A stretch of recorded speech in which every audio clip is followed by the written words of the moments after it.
Here we go. Testing 1, 2. Happy Friday, folks. Happy Friday. Star Wars story here. Can't find the microphone. There it is. There you go. Off to a good start.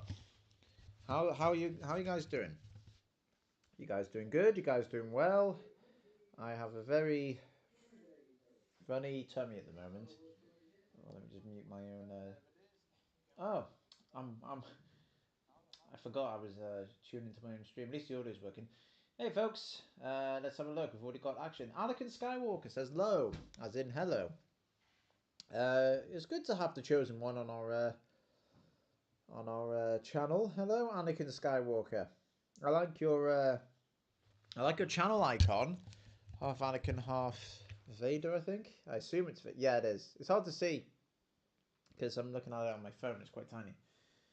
Didn't know if it was half Vader or half Kylo Ren. No, it is Vader. It is Vader. How you guys doing? So, let me just share this link in my Discord, and then I'll share my Discord, and then I will talk to you about the main topic of this video. Let me see. Oh, sugar. What have I done? Got lost in my own thing. Hang on.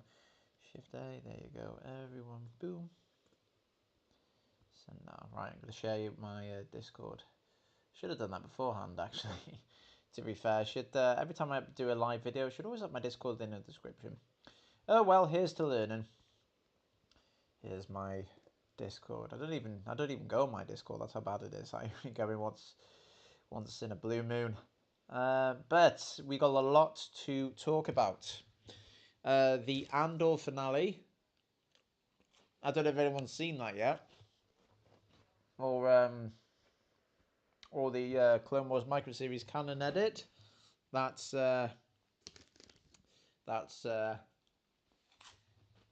gaining momentum now. I'm quite pleased with that. So you know what? I'm going to be a bit vain and narcissistic. I'm going to talk about myself first, and then we'll get on to Crimson Mall's edit.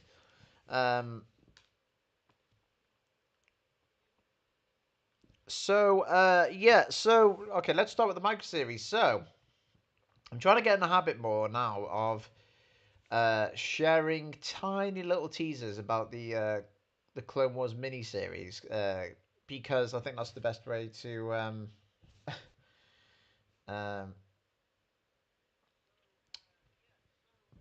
yeah, thank you. Oh, there you go. Ellis Field. Am I coming on COD at 9:15?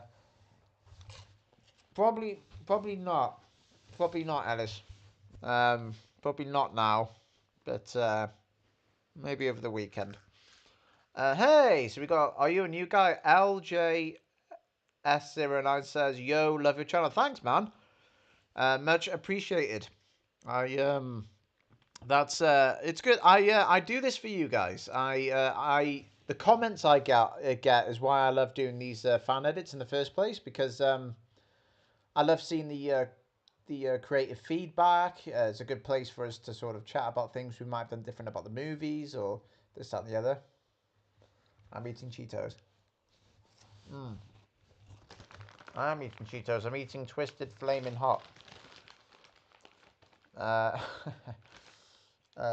Devrin, good to see you. I knew you'd make it. Oh, that's cool, man. I've not seen your comments before, or if I have, I apologise. My memory's awful.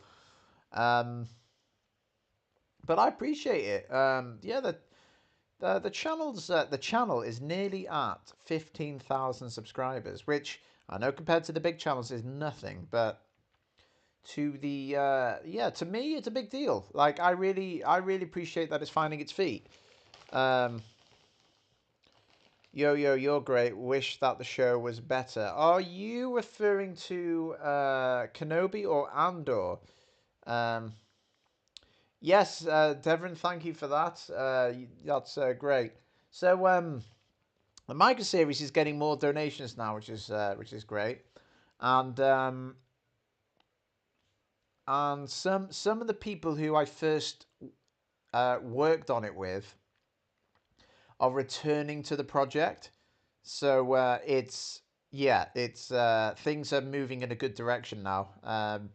With any luck, in a couple of weeks, I think we're gonna get started on painting Asajj Ventress's face frame by frame so that she looks more in keeping with her 3D self. Am I gonna do something special for 15K? I Probably not, and I'll tell you why. Because first, I don't know when I'm gonna hit 15K. YouTube doesn't tell you how close you are to the decimal, unless perhaps you go on studios or go through some other thing. But no, all I can see is my channel's on 14.9. That's all. That's all I know. So I could be on. I could be like 20 subscribers away. I could be 80 subscribers away. So I don't have. I don't think I'll have an upload ready, but I'd like to aim to have an upload for Christmas.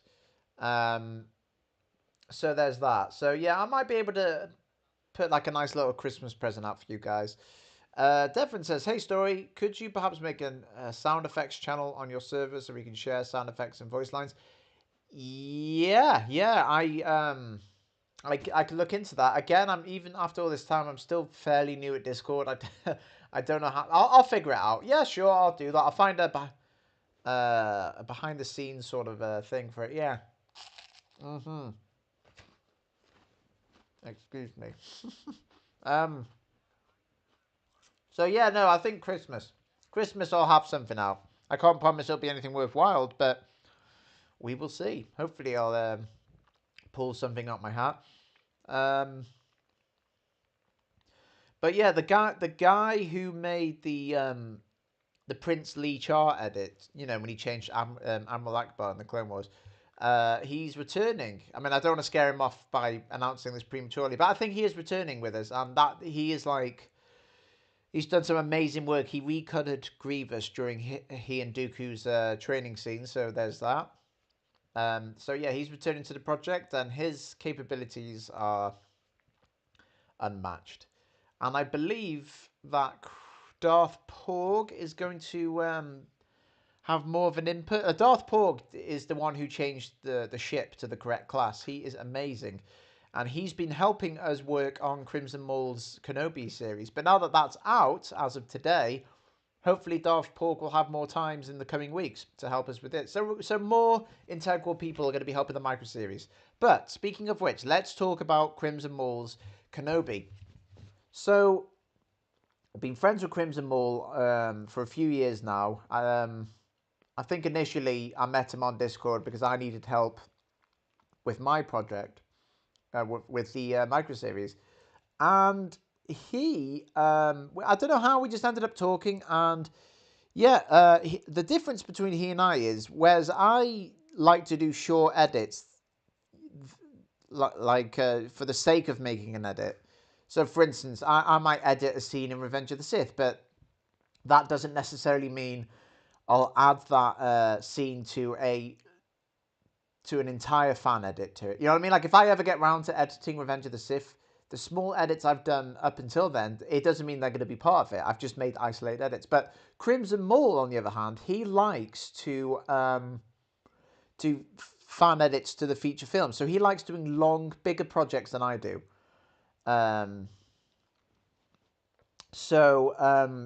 Yeah, so Crimson Maul contacted me saying, I'm working on Kenobi.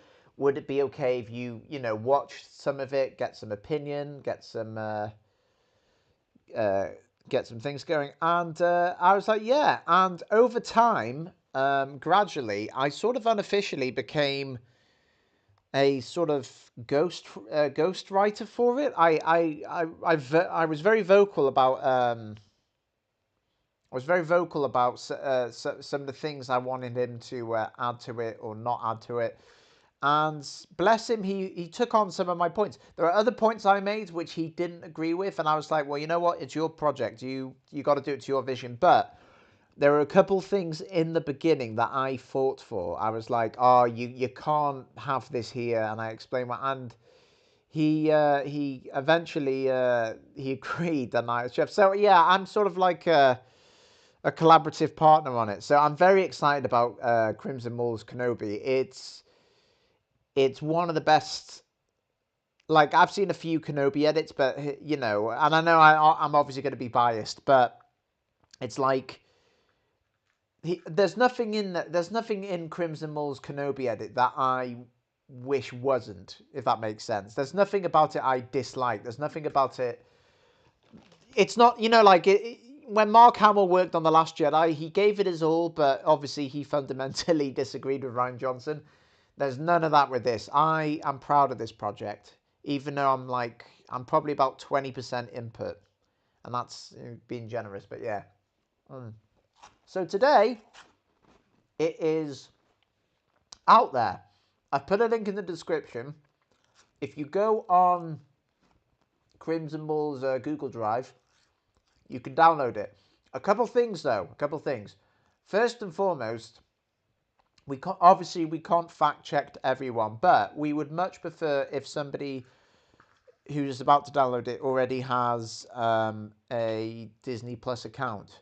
Basically, we the only people we want to watch it are those that have paid for the official release, if that makes sense. So there's that. But second of all, you should this is this is a non-sponsored, non-profit fan edit, so yeah, no money's changing hands for the Kenobi edit at all. So that, you know, I mean, that we're trying to be as legal and respectful as possible. But it is essentially a fan edit. We've taken a look at the 6 episodes and turned them into one featured film. So you could add it to your collection in theory. And what's cool is we've added new characters to some scenes, new Easter eggs, new cameos, more references. We've bridged some episodes together that weren't originally supposed to be there. We've changed some things around. We've used some we've used some deleted scenes from the Kenobi documentaries and implemented them. I don't want to spoil too much. In fact, this will be more or less a spoiler-free teaser in a sense. But yeah, we've got characters from some of the other shows making some appearance, whether it's their voice or their, you know, I mean, I hope you'll like it. I think you will. I'm proud of it. I'm immensely proud of it. Crimson Mull is a fantastic editor. He's far better than I ever could be. Some of his ideas I would never even have thought of, and I was like, oh wow, it's a great idea. And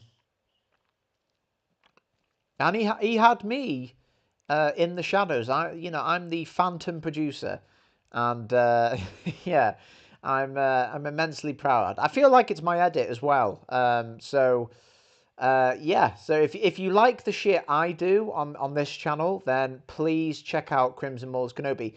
Equally, what you could do is, because I think there will be in the next week or so, I'm sure I'll arrange a night where we all watch it at the same time. Perhaps you could all download it in advance, and then on the day we could all get it on our computers and press play and watch it at the same time. It's better to download it in advance than trying to watch it on Google Drive, because if we all try and watch it on his Google at the same time, it'll crash. So download it, keep it in your pocket, and we will have a movie night soon where we watch his Kenobi thing. But it's awesome. It's a lot of people collaborating on it. Darth Porg has helped out immensely. You know, big thank you to Darth Porg. There's going to be a second release of Crimson's Kenobi, like a version 2, which is going to be updated footage from Pixel Joker 95. If you don't know who Pixel Joker 95 is, he's done some amazing. He's in the middle of doing his own Kenobi edit, and it looks amazing. He's made the Inquisitor's planet like much more accurate to Jedi Fallen Order. It is unreal. In fact, Pixel Joker 95 is what is he? He's a professional video editor. I think he's worked on some Star Wars stuff. It's like he's the real deal. So you know, we're very lucky to be in contact with him. This guy he is doing some amazing stuff to Kenobi. I can't wait to watch his version as well. And that's the thing. All these fan edits, they're different ideas. You know what I mean? So like, if you've seen one, that does not mean you've seen them all. Let's see. Let's see. God in Provision has just shared something on my Discord, and it's asking me to publish, but I don't know what it is. I might do it. Let me have a look. I'm taking a risk. I don't know what it is. Okay. They're just questions. Okay. So Pete, yeah, someone on Discord's asking me, and I'll endeavor to answer it here. Someone's asked me what changes are being made. A lot of edits of the show, takeaway scenes I love. Right, I cannot go into details about some of the changes here because it's Crimson's edit. I don't want to spoil it. You know what I mean? It would be a spoiler if I reveal it now. But look, there are some radical changes that Crimson's made that we've had to cut for pacing, and here's the thing, and I always say this to people when they say, what things you cutting? Please don't cut this out. Please keep this. Like for my micro series, a lot of people are very protective over Fordo, which I get, and you know it's fine. I am keeping him now anyway, but initially I was gonna transform Captain Fordo into Rex. And people are like, no, I love Fordo. You know, you can't get rid. And you know, now I am keeping Fordo, so don't worry about it. But at the time, I was thinking, if you like the original stuff better, you've got the option of watching that still. Do you know what I mean?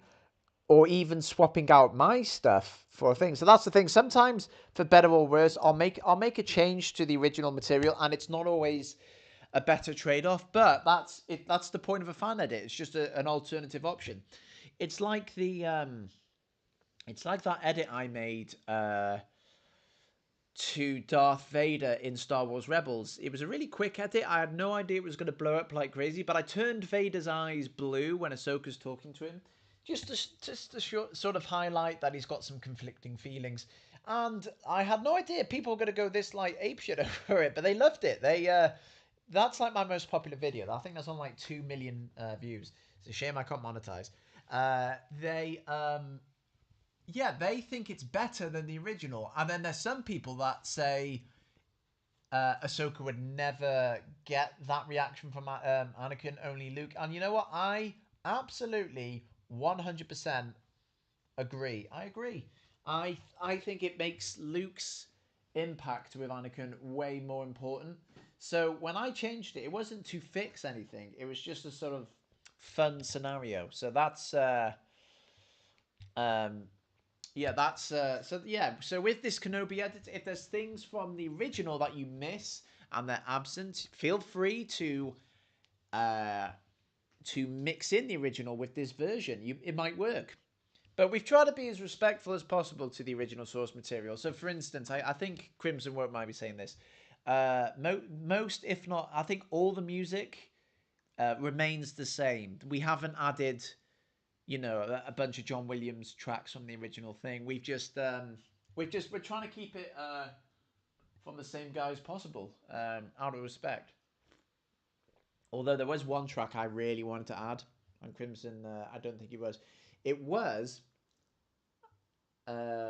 when Vader burns Anakin. No, sorry, when Vader burns Obi-Wan in Kenobi. I did an edit on my channel of the immolation theme from Revenge of the Sith. I thought that was a nice sort of callback. I personally wish we would have seen that, but I don't think we added it, so it's fine. That's just a personal preference. Let me read these comments. LJ709 says, me and my brother can't wait for the micro series canon edit. We watched the original a long time ago, and it's one of our favorite Star Wars shows. You know what? It is one of my favorite Star Wars shows as well. I was born in the right time for Star Wars.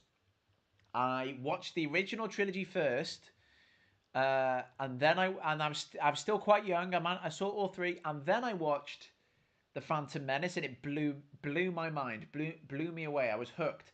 Phantom Menace on PlayStation 1, all that, I was obsessed. And then after episode 2, I think episode 2 was the first Star Wars film I watched in theaters. And then between then and episode 3, I was so excited. We saw all these cartoons will help bridging the gap, and it was just awesome. Like, Star Wars was alive. We had Star Wars Battlefront 1, Star Wars Battlefront 2, Revenge of the Sith. Everything was just exploding. The prequels were in our hands. It was fantastic. It was known as the Star Wars Multimedia Project, where all the comics, all the games, in the span of those 3 years were all canon, and they all were related to each other. And it was just awesome. So yeah, the Clone Wars microseries really helped fill that gap. So I'm very protective over it. So when Disney announced that that the microseries hadn't made what's considered canon, I was downtrodden. I couldn't believe that it was getting scrapped. And then as the 3D Clone Wars continued, I started to notice that a lot of the events in the 2D show were going unchallenged, unchecked. So, for instance, in the microseries, Anakin has a Padawan braid. You never see that in the 3D show. So I was thinking, okay, so perhaps the 3D show does take place after. It could work. And it's only towards the end of the 3D show that things start to contradict. So that's why I decided I could fix things. I could reintroduce the 2D show to canon with a couple tweaks.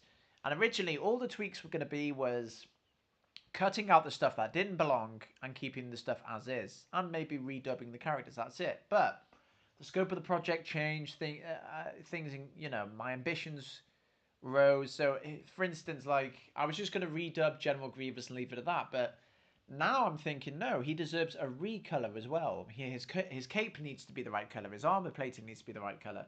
What happens to Ventress's face? All these things. So yeah, I'm very excited for the microseries. It's coming on nice. It's taking its time. That's why I've not put a release date yet. But things are moving on nice. JX Editor says he's having a break at work. How's the edit? If you're referring to the microseries, it's good. Some old people who are working on the project are returning, so things will hopefully from Christmas onwards, things are going to speed up for the microseries. It's going to be fantastic. And JX also tends to walk the line between isolated edits and full projects. I agree. So if I think of an idea for an edit, I will do it, but I also have plans for like feature film edits. So for instance, after I do the microseries, I think I'm going to do the prequels next, because, or I might even do it in a random order, but I've got so many plans for Revenge of the Sith that will probably be the next one I edit. Definitely. Revenge of the Sith after the microseries.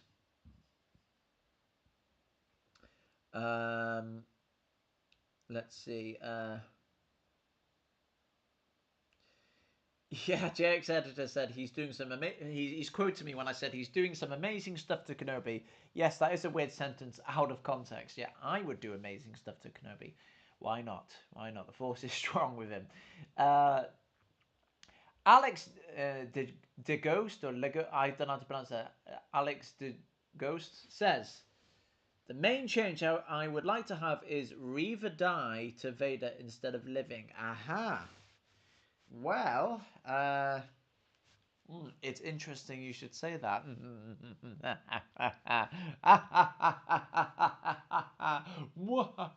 Do we kill her off, or do we keep her? You'll have to watch to find out.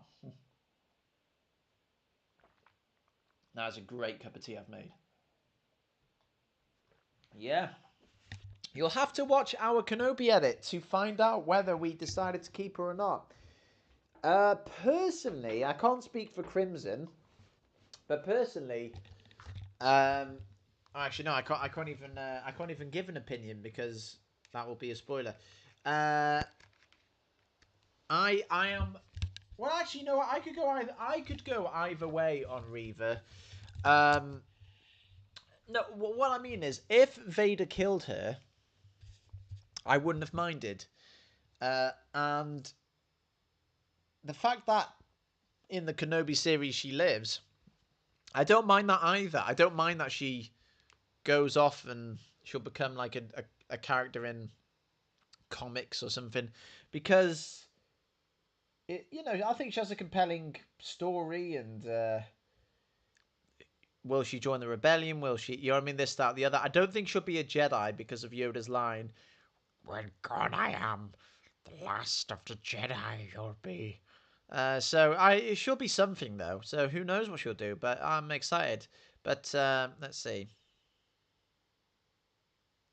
That I edit. Oh, JX Editor says that I edit is my favorite fan edits. Mine and others place. That's cool, man. I think some of your stuff's in my playlist as well, which I've just called. I can't remember if I call it my canon or head canon, but I like some of the changes you've done. JX Editor is a fantastic fan editor, guys, and he has helped me on the micro series project, including well, yeah, he's working on Anakin's wardrobe at the moment, darkening his clothes, making his leather look more leathery. But JX Editor has some good edits which I think are better than the originals, like that sort of bar or pub you see in Rise of Skywalker, the that Finn and that go through. JX Editor's added like some singers to it, just giving it a bit more live, and I think that's much better. Alex to go says, I actually have an idea, a great idea for an edit. Can I tell you? Yes, you can. I'm so sorry it's taken me this long to get to you, but yes, you can. Shoot. Bud Boom says, "Have you seen Joker Pixel's fan edit?" I think you mean Pixel Joker, but yes, I have. I haven't seen the full fan edit.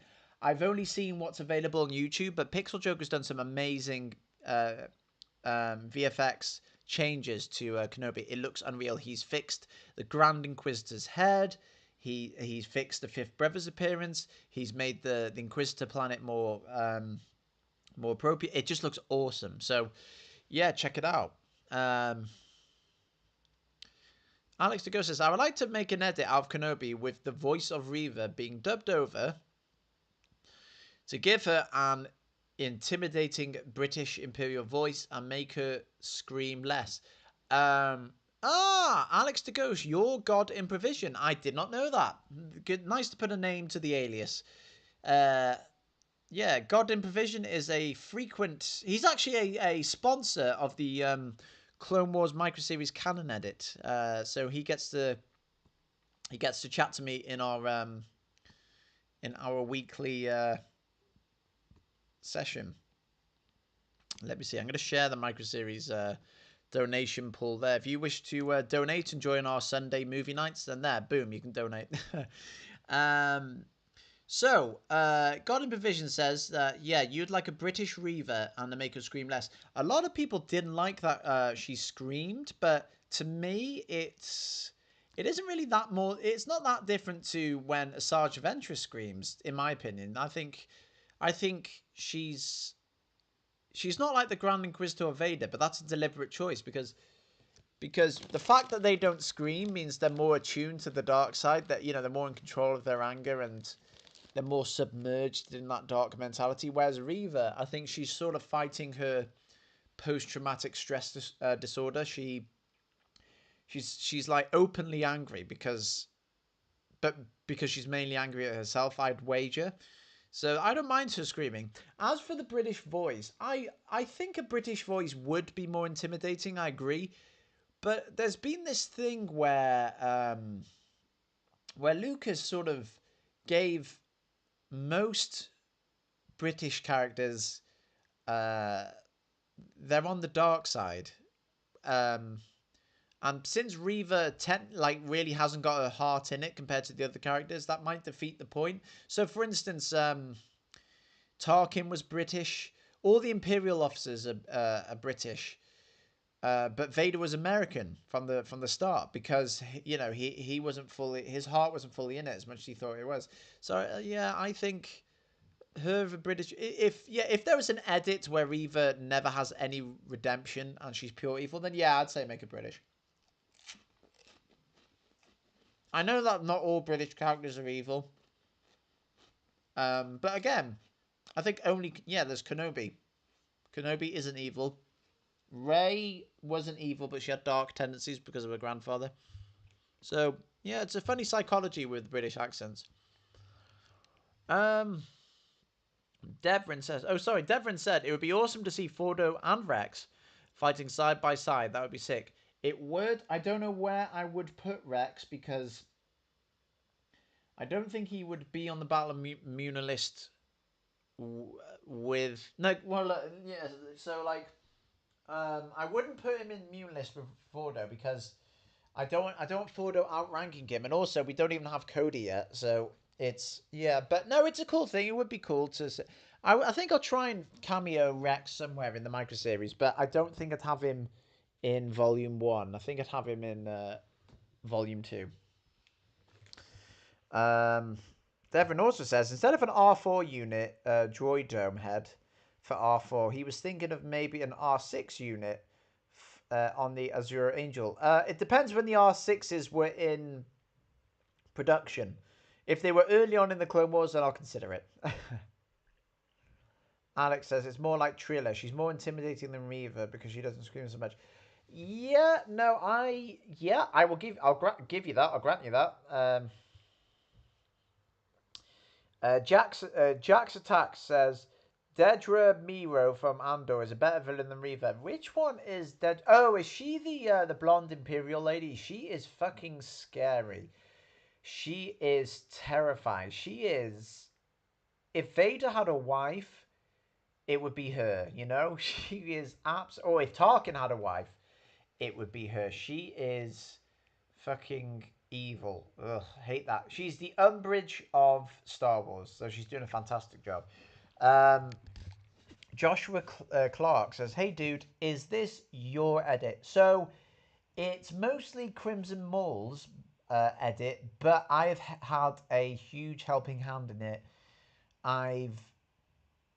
I've filmed some stuff that's been put in it. My voice actually cameos in it. And some of the creative decisions are mine. So I'm a producer for this edit. But I have to say, most of what's been changed, I agree with. You know what I mean? So there's nothing in it that I cringe at or fundamentally disagree with. So it's as good as my edit, if that makes sense. Some of the ideas aren't even mine, but I agree with them. So I stand by this edit 100%. There isn't anything I would change about it. There isn't any kind critiques I could give it because you know what I mean. Like I think the changes that have been made are flawless. In fact, whenever Crimson Moore would ask me, "What do you think about this?" he would show me a clip, and then I'd have to say to him, "Look, I'm really sorry, but have you actually done anything to the scene? Because I don't notice anything different." And then he'll say, "Oh, dude, I'm glad you didn't notice. I've cut out this line," and I'm like, "Oh wow, that flow's quite nice. Yeah, didn't even think."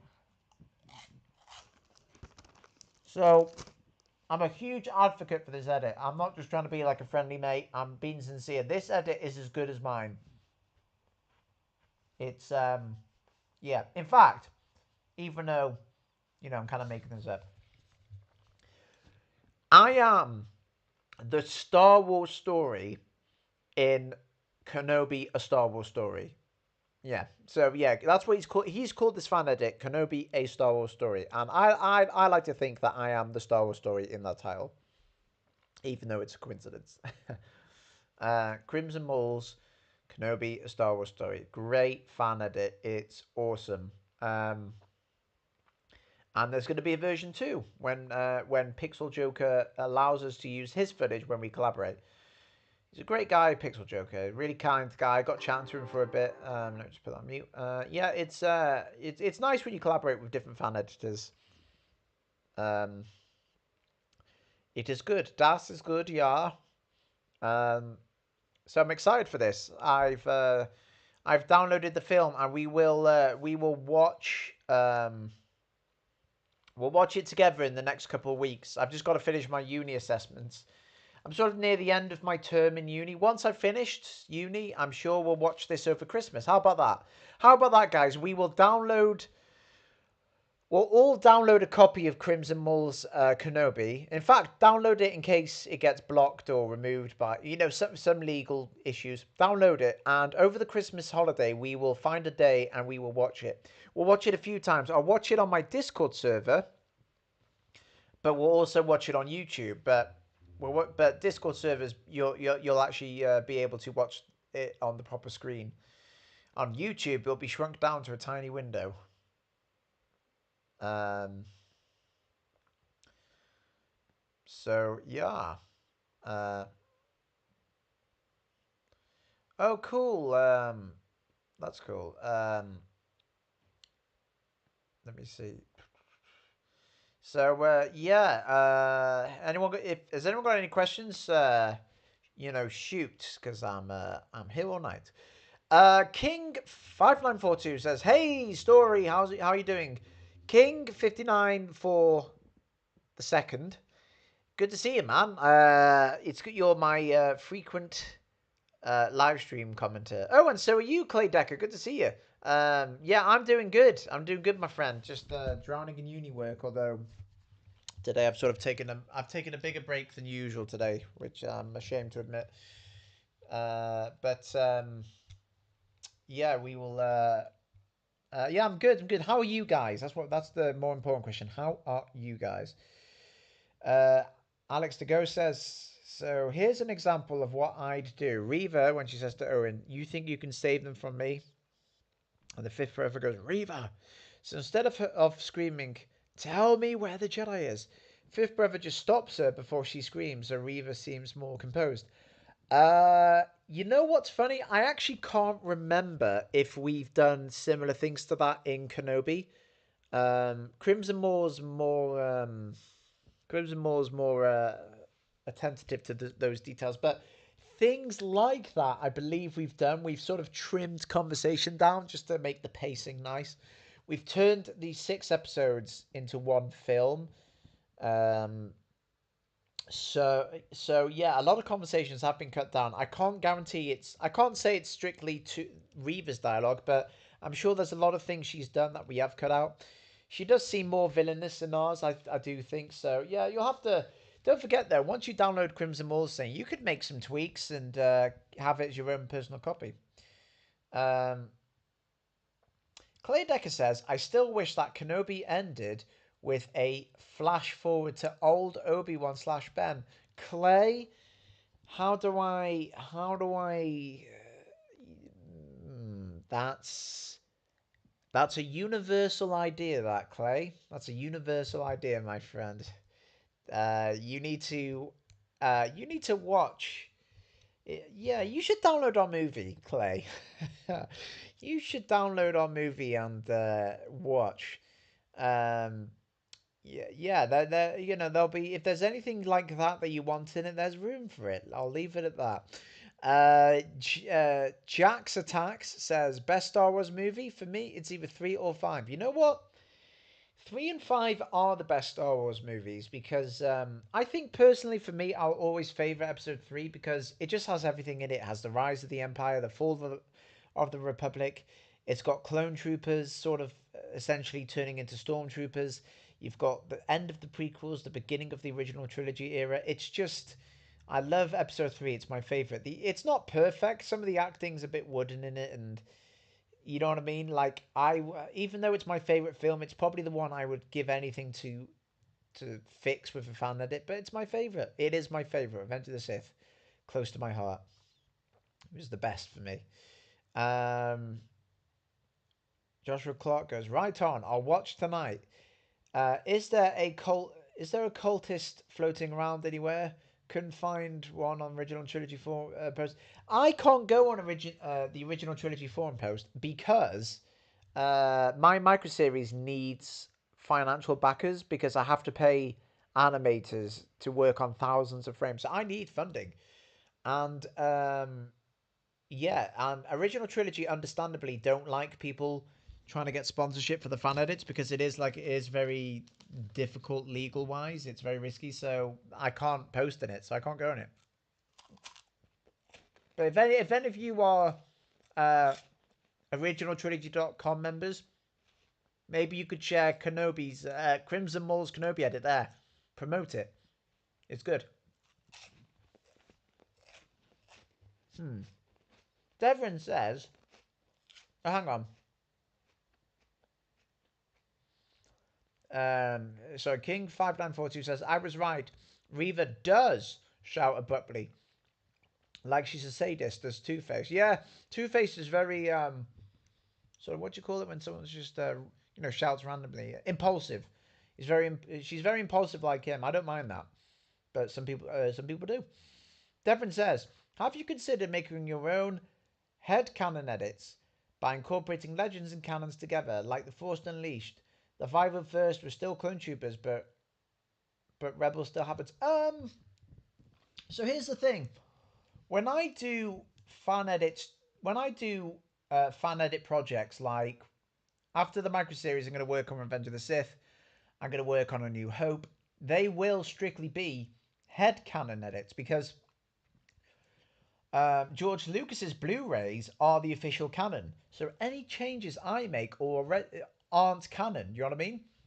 So to better explain this, the main theme for the Clone Wars microseries edit is I'm reintroducing it into the Star Wars canon.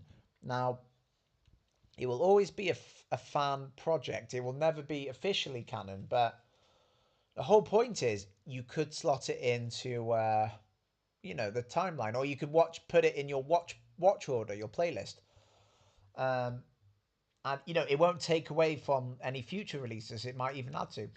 But when I make changes, if I make radical changes to Revenge of the Sith, it's not going to be for canonical purposes because, so for instance, I would change Vader's lightsaber red, and if I do that, Obi-Wan's flashbacks of fighting Anakin in the Kenobi series won't add up because in those flashbacks, the lightsaber was blue. Do you know what I mean? So anything outside of the micro series aren't going to be about canon. They will be head canon. But yeah, no, I'd love to do head. Yeah, so I will be doing head canon edits. There you go. So for instance, I've already started some stuff for A New Hope. I've added the 501st clones to the Tantive 4 because I believe some of them would be there alongside clone troopers, just like the Battlefront game. So that's already available on YouTube. That's my headcanon. So I'll be doing more like that. I'll be doing more stuff like that. When I do Revenge of the Sith, I'm gonna reference the micro series in it in some radical ways. So I'm excited for it. King 5942 says, last Sunday was my 21st birthday. Ah, well, happy belated birthday, my friend. Everyone wish King 5942 a happy birthday. So I always say your name funny. It's because I was trying to find... There's only so many ways I can say your name, and I think I've used them all up. King 5942. Happy birthday, guy. I hope you had a good 21st. I hope you... Are you still hungover? That's good. I'm glad you had a happy... I hope you had a happy birthday, my friend. I'm glad you didn't have your 21st in lockdown. That would have sucked. Devon Hassan says the Camino Uprising, the 501st Journal, etc. I need to do more 501st Journal edits, and the next one is Revenge of the Sith, so I will get round to that. Oh, and King says he had an amazing birthday. Fantastic. Cut list. Oh, cut list. Oh, okay. So Joshua Clark says, is there a cut list for the Kenobi thing? I don't know. I think, actually, you know what? I think Crimson Mull has posted the cut list on Reddit, I believe. On Reddit. So have a look for this on Reddit. I think it comes under the fan edit thread. I think there is a cut list there. to answer that question. Sorry about that. Alex De Go says, "Do you like how much Obi-Wan's story in the show mirrors Darth Maul's story in Clone Wars? People never talk about that. Sadly, it's it kind it's there are some parallels, there are some similarities, but there are bigger differences. Like for instance, if you're referring to Darth Maul's story in Rebels, there are some similarities. So he and Kenobi are old men on the run from the Empire. They have PTSD from their dealings with the Sith. They're hermits. They both meet Ezra. Um, they're burdened by the past, but uh, they they they they have different sort of paths. Maul, in no matter what capacity, is always seeking power. That's why he crash landed on on Clone Wars. Could you elaborate then? Because I'm a bit lost. Um, could you give me some examples of how they're similar? I mean, the only similarities that come to mind between Obi-Wan and the Clone Wars, and Maul in the Clone Wars, is they're both being caused so much pain by Sidious.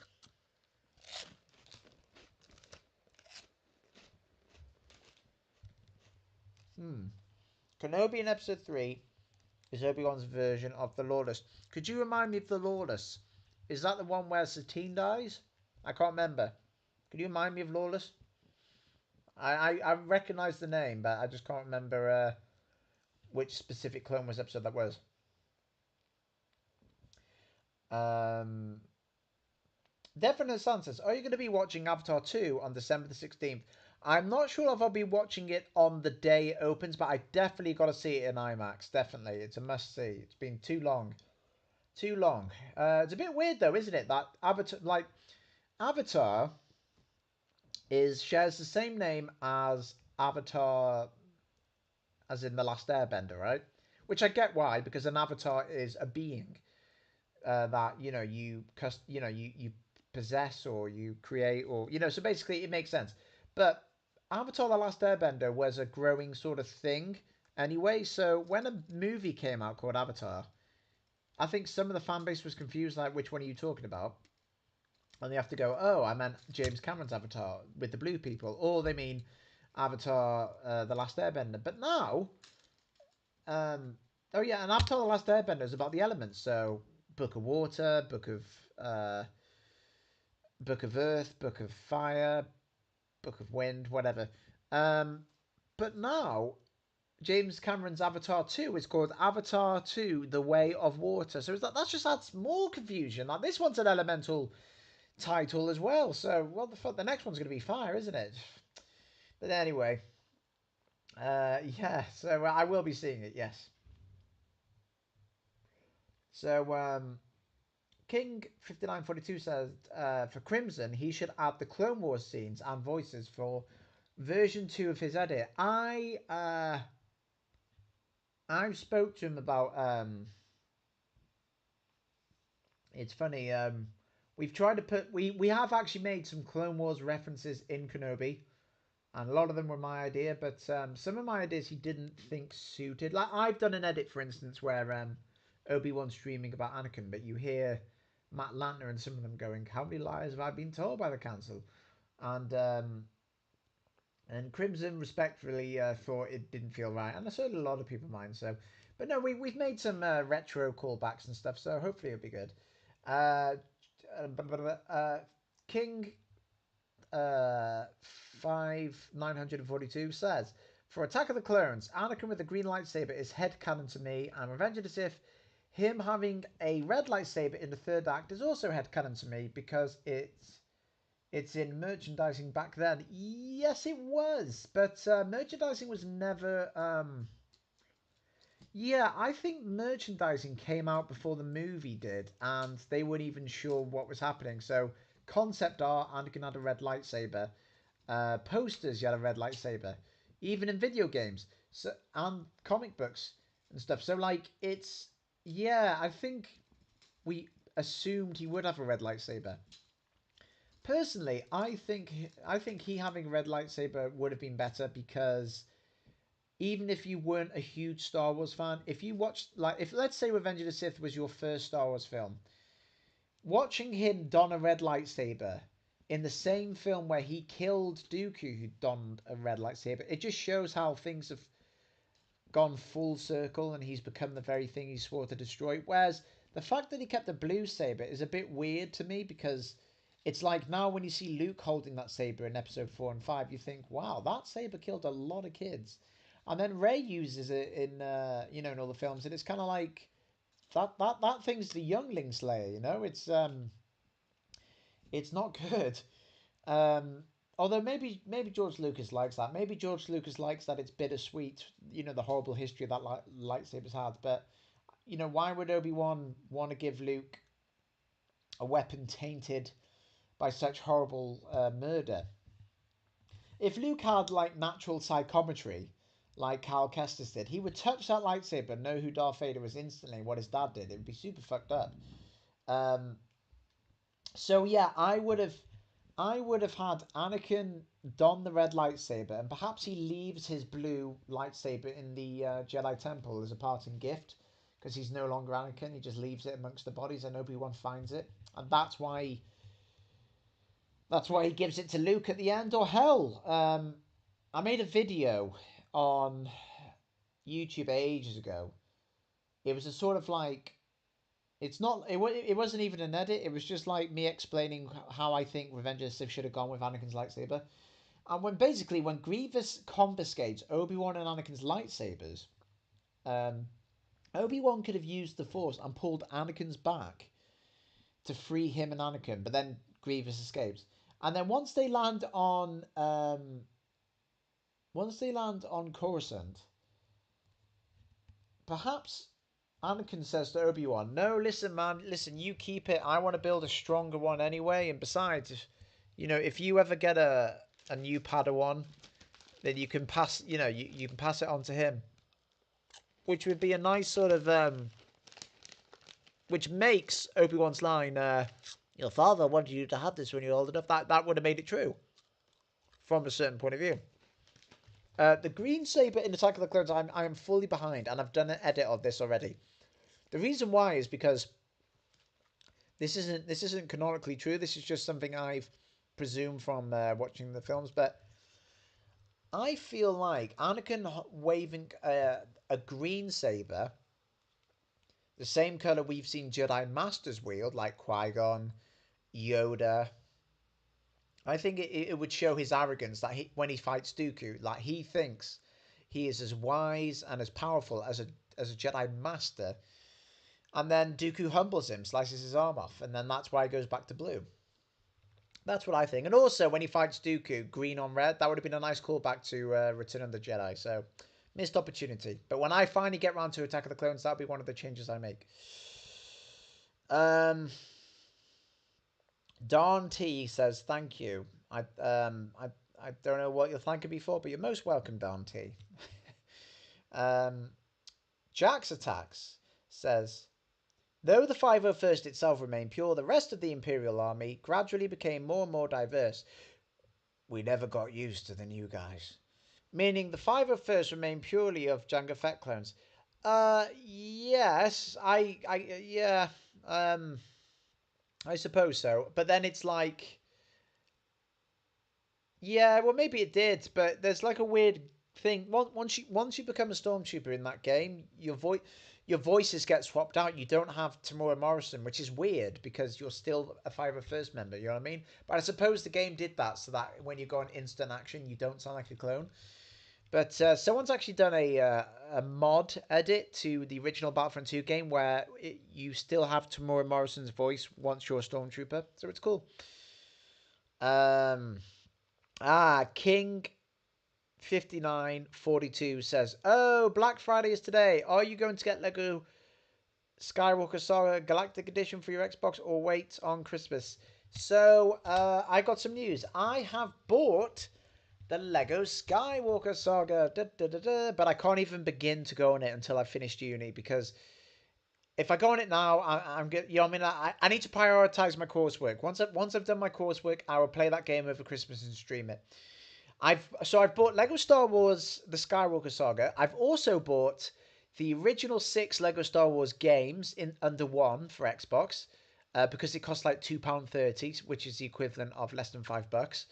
And I've also bought the Clone Wars Lego Star Wars. So yeah, I just bought all that shit at once. So yeah, I didn't buy the Galactic Edition because it's like an extra £30, I believe. And all you get is some extra skins, I think, which is cool, but I don't think I'm that bothered. Um, and you can't customize your characters. You can't like say put Django's head on and Jar Jar's legs, and you can't mix and match like the original games. Sadly, otherwise I'd make my own. I'd make my own Sith or Jedi. But I have bought the games because I wanna start streaming them for you for you guys. So that'd be good. Let's see. So yes, I did buy all that for Black Friday. Actually, there's a really good website out called. I mean, it's been out for years. It's called cdkeys.com. It's a legit site because I've bought many games from it, and so I can testify. You buy the games from it, and they send you the download code for those games, and they're super cheap. So I recommend cdkeys.com. Check it out. Um, let's see. Darth Maul's return in Clone Wars is where we find him living in a cave for a decade, talking quietly about his master. Hey, that's actually a really, really good parallel. I never even thought about that. Yes, they both were cave dwellers, fixated on the past, PTSD, talking quietly about their master. Oh, that's so true, Alex the Ghost. Then, once they get back into the action, Maul senses his past, Palpatine, returning and choking the people around him, then gets beaten badly and tortured, but not killed as Palpatine has plans, just like Obi-Wan and Vader. Yeah, that's true. That is true. That there is a lot more parallels than I remembered. That is fantastically true, and it's bittersweet because they're both enemies. Although Obi-Wan would probably Obi-Wan, I think forgives Maul for killing Qui-Gon, but Maul can never forgive Obi-Wan because he's stuck in that mind space. Fantastic point, Alex. Fantastic. There's even a scene where Obi-Wan struggles to use the Force to move a small object towards him, just like when Savage gives Maul his lightsaber. Dude, absolutely fantastic, phenomenal. Yes, yes, yes, yes. Um, Jax Attack says headcanon. Padawan Anakin doesn't look 40 in Obi-Wan show. You know what? Darth Porg did a really cool deep fake, and he's even put a download link under it. So look at Darth Porg's YouTube channel. He's de-aged Anakin in the Kenobi episode, in the Kenobi series rather. It's fantastic. You need to check it out. Um, let's see. Uh, I didn't say that. Devon did. No idea what you're talking about. That's the thing. I'm so late on these comments. What did Devon say? I don't know what Devon said. Um, if I've said you've said something and a different commenter says I apologize. Um, Oscar Rodriguez says he never likes the title Attack of the Clones. Prefer Yoda's line Shroud of the Dark Side as the title. Yeah, I think. Yeah, I've never liked Attack of the Clones either because the clones don't attack anyone until Revenge of the Sith. So Revenge of the Sith should be Attack of the Clones in a way. And Attack of the Clones is the Revenge of the Sith because the galaxy now know the Sith are back and the Sith have raised an army. So yeah, Revenge of the Sith. Um, let's see. King 5942 says I'll be watching and talking about anything while you live stream the games. The problem is when I live stream the games, like it always lags for some reason. Like it doesn't come through clear to whoever I'm streaming, so it'll be very annoying. Um, Devin says, "How's Ryan Golden doing as well?" So Ryan Golden is the best Darth Vader impersonator I've ever had the pleasure of meeting. His voice is unmatched, unparalleled. He should be the next Vader. He cares a lot about the different mannerisms and the different styles that James Earl Jones does between the movies. So, for instance, how James Earl Jones sounds in A New Hope is his style of talking is different to how he talks in Empire Strikes Back. It's different how he speaks to in Return of the Jedi. Different in Revenge of the Sith. Different in Rebels. Different in Rogue One. Ryan Golden cares about that. It's amazing. He is awesome. Um, it's Yeah. So I want to do more Vader edits with him. I think at the moment he's trying to raise money for new equipment. So the moment he does, that's when I'm back in business with him. So but yeah. So as far as I know, I haven't spoken to him in a while, but I think because he's moved accommodation, he needs new recording equipment. Uh, King says, "Would you fix your problem with your lagging on your Xbox in live stream before playing the game?" I think is I don't know how. I do not know how to fix my lag, which is why I've never been able to do it. It's always been like a toss of the coin. I don't know. Yeah, I don't know. It's not like it's one problem. I don't know what the problem is because everything's on like full bars. I don't get it. We'll have to. I'll find out. Oscar Rodriguez says, with all this deep fake, I swear that hiring new actors to pick up older roles is becoming a lost art. Yes, it is, but also it depends on the movie. I would say that it is. I don't think it's a lost art for movies that don't usually deepfake because um, sometimes deepfakes can be seen as really disrespectful. I think Star Wars gets away with it in a way because it's already full of people with like CGI faces, CGI aliens, or people being brought back from the dead via hologram or something. So for instance, like Tarkin was quite controversial, but he was so integral to A New Hope, you had to have him in Rogue One. Whereas I think if there was, but actually, you know what? Having said that, Star Wars has this. Star Wars has this thing where it doesn't mind younger versions of characters looking completely different because sometimes it's good to have two actors for the price of one character. So for instance, uh, what's his name? Is it Aaron Aldenreich? Is it Aaron Aldenreich? The guy who plays Han Solo. Now, if they wanted to, they could have got someone who looks a lot more like Harrison Ford. Or hell, I've seen a deep fake of uh, Aldenreich looking like Harrison Ford. It looks great. It looks like he has the mannerisms down to a T. So he looks great as a young Harrison Ford. And some people prefer that because they think it makes more sense physically. Fine. Personally, I think it defeats the point. What's great about Alden Ehrenreich as young Harrison Ford is he's just a different actor, and therefore it's almost like he's a different character, and that's fine. If Ewan McGregor had had an Alec Guinness deep fake in Kenobi, that would have been way too distracting, and it would have, I don't mind that Kenobi has two identities, just like Han Solo has two identities. So I don't mind some actors replacing, like being the unofficial younger version, like Bilbo Baggins. Bilbo Baggins is now I forget the older version, but uh, Tim, not Tim, Martin Freeman. He's Martin Freeman and he's the other guy, and that's fine. You wouldn't want Martin Freeman deepfaked. You'd want two separate actors. Devon Hassan says, does he have a online funding link so we can donate money to him for new equipment? He doesn't, but I might persuade him to set one up because, yeah, he does need hundreds, I think. Oscar Rodriguez says something very controversial. He says, call me sacrilegious, but I wish that Leia was recast in The Rise of Skywalker instead of using Carrie's archival footage. That way, Leia could have had a more fulfilling role.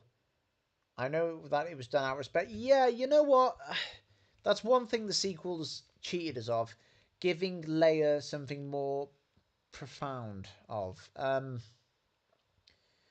Like in A New Hope, the reason George Lucas killed off Obi-Wan Kenobi in the Death Star was because having him on the sidelines during the final battle would have been it would have made the character a bit less honorable. Like why is he sitting out the fight? You know. So yeah, to keep Kenobi more noble, he had to die in A New Hope. Whereas Leia in all three films is always on the sidelines. She's never in the fight. In the first film, she sort of, yeah, she just sort of says hi and then sits it out. And then in the next film, she's unconscious for most of it. But again, she's just trying to survive only. And in the last film, they finally give her the Kenobi treatment. But at this point, they've killed her off at the end. So it's like everything she's contributed is off screen. Now, what's cool is in the flashback scene in The Rise of Skywalker, Carrie Fisher's daughter is the one who physically plays it. But they used archived footage and plastered it on top of the face. And they also used what did they use? They used archived footage for Rise of Skywalker when she's at her older age. Um, the problem is, yeah. So I get what you mean. Like I saw people online wanting Meryl Streep to stand in Carrie Fisher's shoes. I will catch up on the comments, I promise. Um, because they were friends. Meryl Streep and Carrie Fisher, I believe it's Meryl Streep. They were friends. But I understand why Disney didn't do it because I guarantee a load of people would have just shat on the new film, saying like how dare you replace Princess Leia, you heartless bastard. So it's a lose lose situation really. So I think they just played it safe, although it did make it awkward. Let's see. Jack's Attack said CGI Leia looked awful in Rogue One. Um, yeah, I think she only looked awful because you're looking for it though. You know she's not real. You know, like when Carrie Fisher watched it, she sincerely thought it was archived footage of her in Rogue One. Although having said that, Shamuk or Shamrock, whatever he's called, he's done a deep fake of Leia in Rogue One, and it looks tons better. So yeah, I agree. Alex says, what did Alex say? What have I missed? Um, oh yes, let's see. What makes it even better, the parallels between Maul and Kenobi, is that while Maul continues to be fixated on the past, Obi-Wan learns to move forward and change for the better. Yes, and that is the true difference between a Sith and a Jedi. I completely agree. So while Maul and Kenobi went on a very similar paths, he made the right choices at the end, which is symbolized in Twin Suns. Look what I have risen above. Yeah, you're absolutely right. You are 110% correct, my friend. It's fantastic parallels. I might do a tribute video on both of them because Maul and Kenobi have a lot in common, just like Luke and Vader do. So yeah, that's great. They're sort of like opposite ends of the coin, yin and yang, Batman and Joker. You're completely right. Um, I hope you can. I hope you can figure out your problem with your lagging on Xbox, because I'm sure you're going to talk about the game on your Friday live streams after playing it. Yeah, no, I probably will. I probably will once I get started, but it'll probably be a few weeks until I even play the game. But yeah, I will, and I'll be telling you my experiences with the Lego Star Wars video games. Yeah, you know what I'm gonna do? When I do start the Lego games, I'm gonna do the original Lego Star Warses first. We'll do it in order because it'll be much quicker for me completing it. I'll do episode 1, episode 2, episode 3, and then I'll do the Clone War. No, so I'll do episode 1, episode 2. I'll do the Lego Star Wars Clone Wars game, and then I'll do episode 3, 4, 5, 6, and then maybe, just maybe, I'll also purchase Lego Star Wars episode 7. Just so because I like completing achievements, and then once I've done that, then I'll do the Skywalker Saga all over again. So there's a lot of Lego Star Wars to play. Oscar Rodriguez goes same for T'Challa in Black Panther. We're talking about replacing characters. He should never have died alongside Chadwick Boseman. You know what? So again, this is the problem. So yeah, I've seen a lot of people like the Birdman. He's a great YouTuber. He pokes fun at CinemaSins. He always has a go at CinemaSins. Like, so he does videos called "Everything Wrong with CinemaSins." The Birdman. He's half black, half Asian. Um, and he seems quite. I mean, I'm a patron of his. You know, like because I love his uploads. They give me life. He always seems like culturally aware of like well he's aware of like the cultural significances that some of the comics have given. He's very well versed and well educated. So he was discussing that T'Challa shouldn't die just because Chadwick Boseman unfortunately has passed away, and he raised some valid points because to me, well, to him, more accurately, he said killing off Black Panther is like killing off Spider Man. Um, is like killing off Spider Man. Because Tobey Maguire died. Do you know what I mean? Like, yeah. Oh, cool. Sorry, I've just seen Oscar's. Oscar, sorry, I've just seen you. Yeah, you've done the same thing. So, yeah, hypothetically, if Tom Holland was not around, they were stopping that Spider Man trip. Yeah, it's yeah, so you see my point, or you see the Birdman's point. Yeah, so characters shouldn't die just because the actor has. But I suppose there are differences, though. There are differences between, like, for instance, Black Panther has been in the comics for a while, for years, and has had, it's been there have been different versions and variations. And remember, Marvel is about different universes, different realities, different versions of the same story. But Star Wars, every version of Princess Leia, except for when she's a kid in Kenobi, they're all based on Carrie Fisher. So it's like one identity. It's not like Doctor Who where they can regenerate. So having a different actress, I think they should have done it. It would have they would have had some balls to do it, and they should have got Meryl Streep, someone really respected.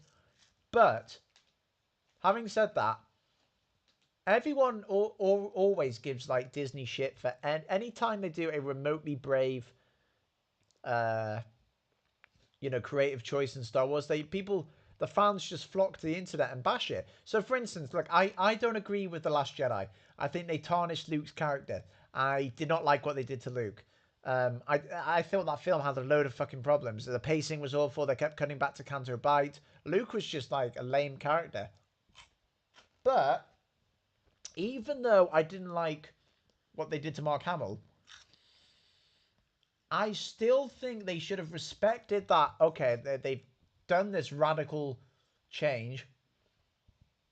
Let's carry on with that. They should have done that in Rise of Skywalker. They should have followed suit from The Last Jedi. And, at least followed its footsteps. So Kylo Ren should have been the main villain, which would have been a radical choice because not every Skywalker can be saved. Um, this, that, and the other. So I think Leia should have been replaced in the last film, and they still could have used that old footage of Carrie Fisher for the flashback scene. Win-win, you know what I mean? But I think they just played it safe, and I don't blame them for playing it safe, but they did. Hmm. Uh, let's see. Uh,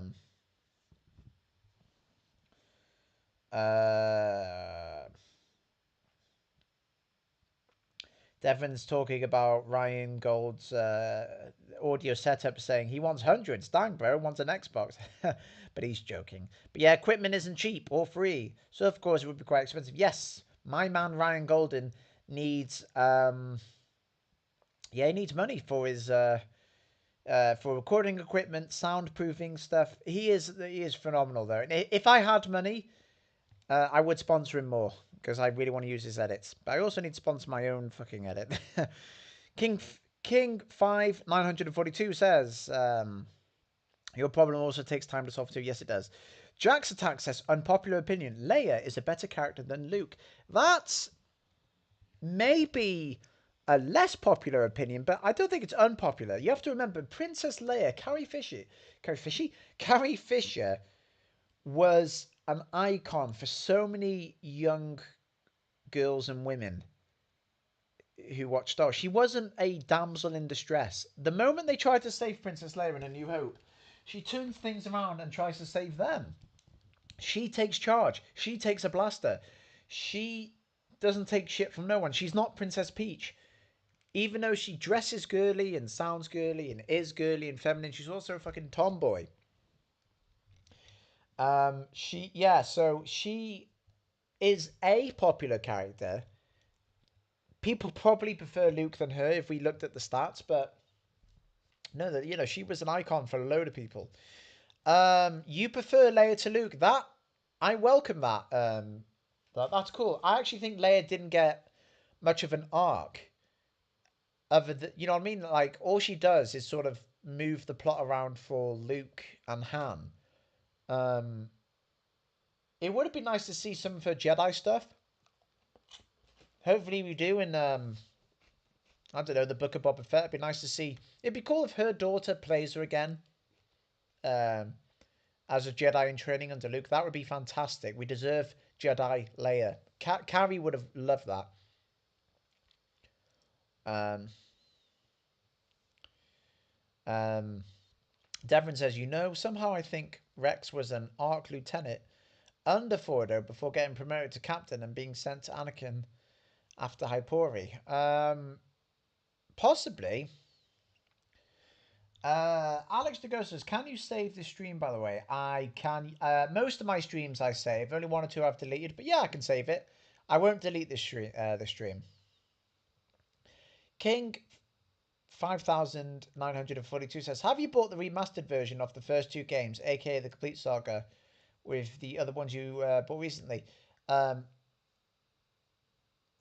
don't. I've bought the only one that was available to me on Xbox Marketplace, but I assume it's the remastered because I can play it with my Xbox Series One X. So I assume because of the backwards compatibility, it is the remastered. But even if it's not, I don't know. Actually, I think it is. I think it's the 360 version. So yeah, there you go. King 5942 says, I thought it would bother you to play 1 to 6 all over again in the complete saga. I think if I did it in order though, I think if I did the Phantom Menace on the original Lego Star Wars game and then swapped it to the Skywalker Saga Phantom Menace, I think the change in like buttons or uh, quality or I think that would bother me. So no, I'm not afraid to complete one game and then start again. No, it wouldn't bother me, not at all, not at all. Also, King 5942 says that his mother hates the original trilogy because Luke and Leia aren't shown like siblings and don't have a sibling relationship yet. Well, yes, they do. If you're a sibling in Alabama, then yeah, I think you do. Um, I think they do have a sibling a sibling relationship. No, George Lucas didn't really. I think the idea of her being his sister was sort of. It was last minute because I think Luke was going to have a long lost brother or something. But then I think they realized in the third film to introduce him at the end would have just like it didn't fit the timing. It was weird. So she was the ideal candidate. Uh, and stuff. So it's sort of, but yeah, I know what you mean. If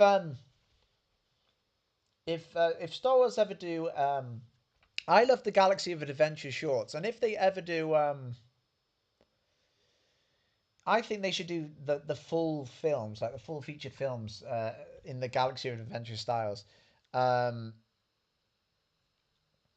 and yeah, maybe they could build that relationship more between Luke and Leia, make them more brother and sister. You know, a punch on the arm, a hug, a quicker kiss, so it's not snogging, that kind of thing. Me, Miss Marv, good to see you. Hello there. Yes. Hello, hello, hello. Good to have you. Oscar Rodriguez says Kylo Ren didn't have to die either. He didn't have to be redeemed either. A Ronin-like character wandering the galaxy trying to atone for his dark past. Yes, yes, that's another reason. It's another reason. Yeah, so there were so many options for Kylo Ren. Uh, Other than the lazy redemption arc, which was basically a repeat of Return of the Jedi. Either Kylo could have died as the true villain, or actually, yeah, I think I would have preferred that. I think I think Ray could have made him realize that yeah, what he's done's evil, uh, and for whatever reason, well, that's the thing. First of all, it's like why does he advocate the throne? Um, but actually, also, if he's no longer on the dark side, why would he be a Ronin? Because that sounds like a grey Jedi, and they don't exist in canon because that's against George's principles. But I see what you mean. Yeah, I think Kylo should have survived and been some sort of awkward anti-hero. Because Vader was going to survive at one point in the Return of the Jedi. He was going to don white armor and help Luke hunt the Emperor before they changed. And they could have done that with Kylo. Or they could have done that with Kylo. Could have joined forces because the Emperor returns in Episode 9. But then, and then we could have had an Episode 10 where everything all wraps up. They should have done that. They should have, if they were going to give Kylo some form of redemption, they should have done it at the end of Episode 9, but then had a film of him alive so it's less rushed.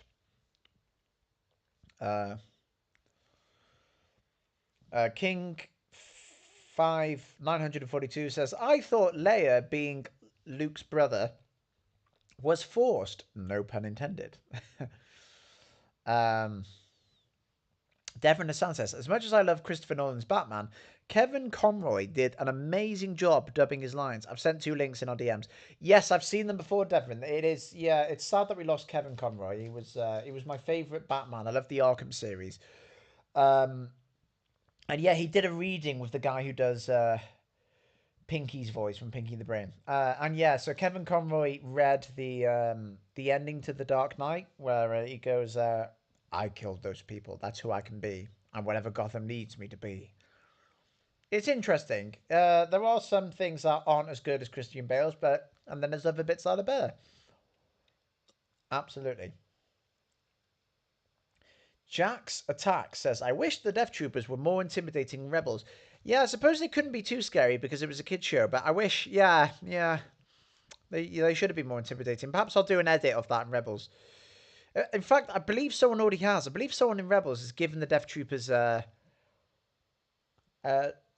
sort of secret language they're given in Rogue One. Oscar Rodriguez says, Lego Star Wars Skywalker Saga plays like a mini Mass Effect. You can explore the galaxy at your leisure, regardless of which episode you play, though you have to unlock them by playing other episodes. That makes sense. Yeah, I think I'll do it in George Lucas's chronological order. 1, 2, 6. And then I'll play the other 3. Jack's Attack says, I think Ray should have ended up being the main villain in the sequels. I respectfully disagree. No, no. Well, first of all, what you've said isn't wrong because you've just said what you wish you had. You know what I mean? Like, it's not really up for a debate. If you've just said that's what you'd like, therefore, fine. That's you know what I mean. That fine. Yeah, that's what you want. That's cool. But if you were asking me, do I agree with that? Like, if I'd want that, I wouldn't because it would just be. I feel like we've already seen that with Anakin. So here's the thing, like the sequels repeated what we'd already seen, a lot like more than showed us new stuff. So Kylo Ren being a Skywalker Jedi who turns to the dark side and ruins everything. We've seen that with the prequels, so we just got a repeat. And then we saw like a masked Kylo Ren, argue against Hux and betray his master. We've seen that with Vader. So Kylo Ren is what we've already seen with Anakin and Vader, and people even think of him as a better Anakin, a more compelling Anakin. Uh, uh, what do you mean? No, my comment. I don't know what do you mean? No, my comment. If I missed your comment, I'll have a look. Um, I will do that tribute though. I will do the Maul Kenobi tribute. That's my plan. Um, And then but so that's the thing. So Rey turning to the dark side, I wouldn't want to see that because we've already seen that with both Anakin and it's implied with Kylo. So that would mark the third person to fall to the dark side. Um, in the space of what four or five movies. Um, you know what I mean? It's It's yeah, so I wouldn't want to see it again. Although it would yeah, it would be good. Oh, now Crimson Mall has just he's just shared to me somebody. Oh my gosh, there's someone on Instagram. I don't have Instagram, but someone on Instagram has done some of the more famous scenes from the Star Wars movies in the micro series style. I have got to message this guy and get him on board. Yeah, fantastic. It looks unreal. I'll have to share it. Oh no! Oh, I know. Hang on. I'd have to set up an Instagram. Fucking hell, I'm not doing that. Can't be asked. Uh, so yeah, I don't like these things. I don't like these. I know that Star Wars is about poetry, it rhymes, but I don't like these things repeated. To the point. You like for instance, when Rey is revealed to be a Palpatine, that was lazy in my eyes. And like now, she's the same as Kylo Ren. Both have dark side grandparents, but it's like the same character again and again. Anakin dark side, Kylo Ren dark side. It's just like give us something new for fuck's sake. Do you know what I mean? Alex de Go says Thor Skywalker wrote his own version of The Last Jedi called The Lost Jedi, and it's honestly perfect. It actually branches off the lore from The Force Awakens, and Luke is handled amazingly. Yeah, Luke in The Last Jedi and Luke in The Force Awakens are two different people because Ryan Johnson's Luke would never wear those white robes. It makes no. Why would he dress as a Jedi if he wants the Jedi to end? It is fucking stupid. You know what I mean? It makes no sense. It's such an odd thing. In fact, when Luke looks at Rey in the Last Jedi, he looks at her with like anger and distrust and disgust. But Luke in the Force Awakens, when he sees Rey, there's sadness in him, and it's like it's almost like he's nodding at her, like, okay, the Force has found me, you know. So yeah, I'm gonna have to look at Thor Skywalker's the Lost Jedi because yeah, I love fan fiction definitely.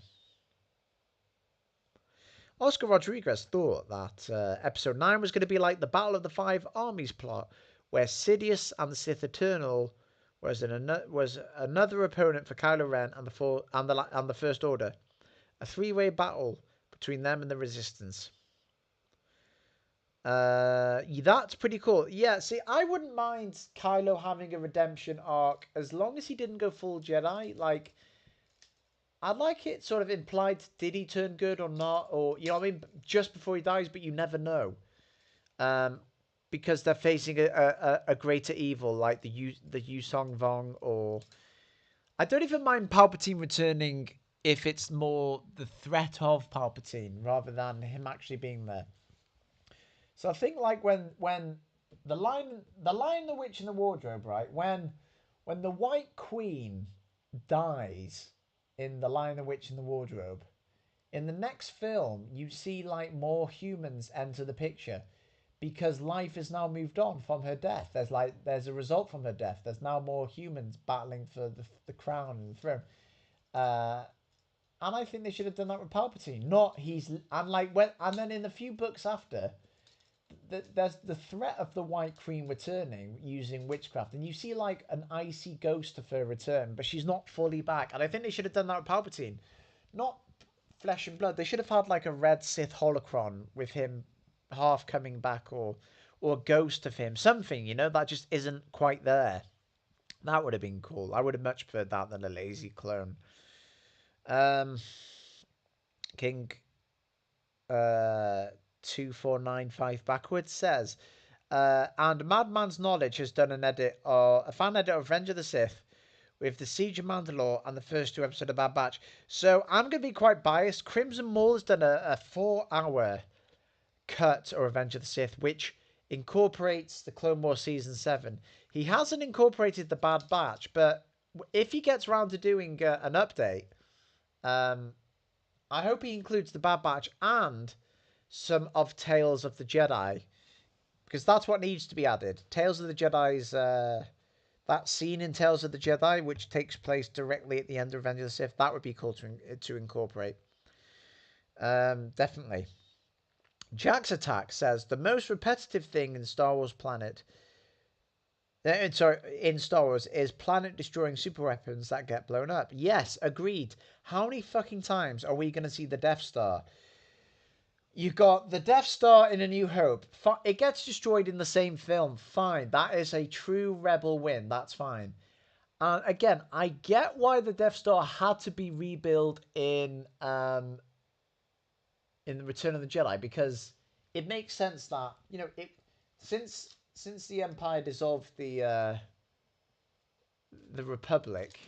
No, sorry, since they've dissolved the sort of the Republic side of the Empire now. It's the only thing to keep the systems in line was a Death Star, because without that, more people would rebel.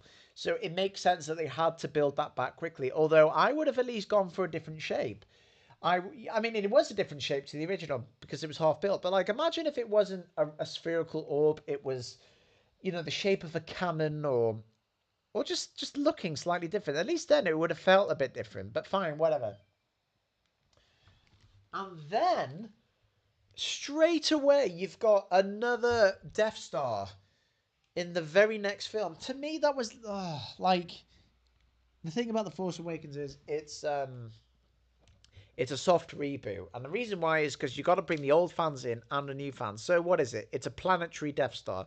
They could have got a different weapon, but fine, whatever. Keep it as is, fine.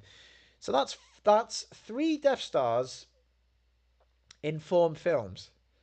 And then after we had Rogue One. And in Rogue One,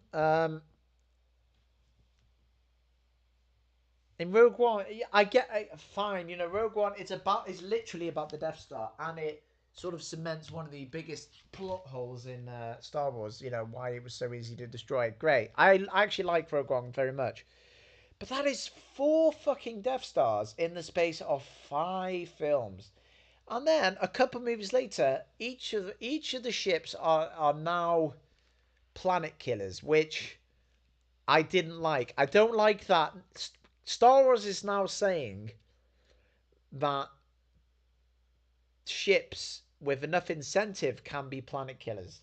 To me, this is just fucking stupid.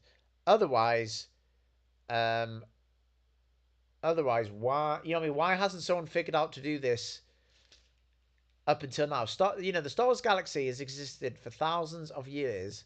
So why is it only taking that period to invent planet killing ships? You know what I mean? Why? Yeah, why is it? Yeah, it's just odd. So I didn't like that. I think you gotta because otherwise, where does it end? There's no limitations anymore. Ships that can destroy planets. What next? You know, a force user who can shoot a planet down with their fingertips. That would be the. You know what I mean? It lessens the impact of the battle stations. It seems stupid. It should be about size. I think if they had an Imperial Star Destroyer the size of a Death Star, that that would I'd be more happy with that. But anyway, um, let me read these comments.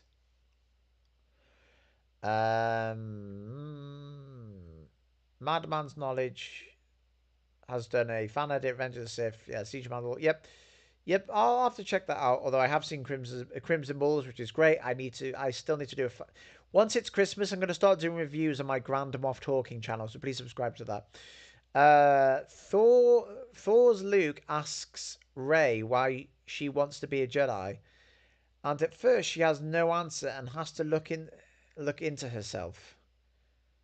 Okay, and also Thor's Luke is on an island to find the answers to save the galaxy using the compass from Battlefront 2's campaign. That is fucking cool. Yes, I would much rather Luke on that planet for practical reasons, for a purpose, than to just die. He didn't go. The guy we saw in The Force Awakens didn't go on that planet just to die. It's bullshit. He did not. I wouldn't mind him slowly going insane or something. That would be interesting. But yeah, I don't know. Jake Skywalker in The Last Jedi.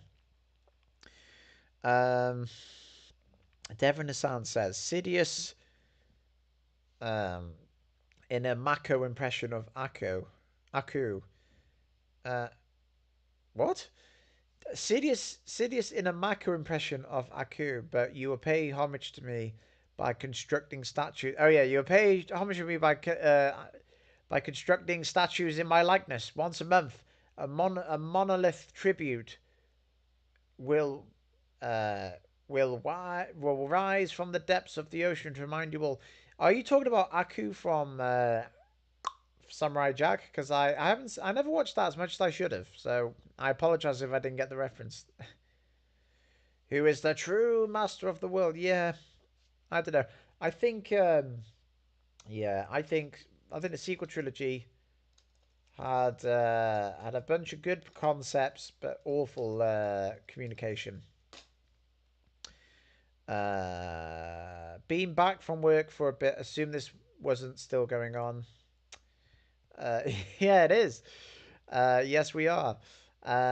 King 5942 says my comment didn't pop up about Mecha Salesman doing Star Wars Extended Edition. Did it not? Did it not? Did it not? Let me see. I can't find that comment. That's weird. I am dyslexic though. I got to warn you guys. So sometimes I do miss comments because yeah, my organization, my brain organization isn't great. I do subscribe to the Mecha Salesman. I do. I do mainly. Yeah, I like his stuff. His Mecha Salesman uh, upscales footage to 4K. So yeah, and I'm pretty sure once I've done my fan edits, I'll get him to upscale the final footage into 4K. So yeah, the micro series will be in 4K hopefully. Star Wars Theory, I can't remember if I subscribe to him anymore or not. I don't think I. Yeah, I think I do, but it's not. Actually, no, I don't. I can't remember if I do. I used to, but I'm not. I'm not into like daily Star Wars videos. Do you know what I mean? Because it just sort of I get Star Wars fatigue. Um, I don't. Yeah, and also he doesn't do the same stuff anymore. He'll like do either explain videos. That I liked him better when he did theory videos, but then there's come a sort of time where a lot of his theories they don't. He'll talk about them as if they're not theories, like he's stating facts, and it's like, dude, these are some of these are opinionated. You know what I mean? Like, you're not a yeah. So I don't really subscribe to him. I like some of his stuff. I can't wait to see his Vader next fan film. That'd be awesome. That'd be great. Um, yeah, so good, good luck to him on that because the first one was awesome. He kicked ass there. Yeah, JX Editor says Planet Killers are the new iPhone. Yes, they are, bloody all the time. Uh, uh, Ellisfield says, I'm just going to go ahead and say that the Empire was a far more effective government than the Republic.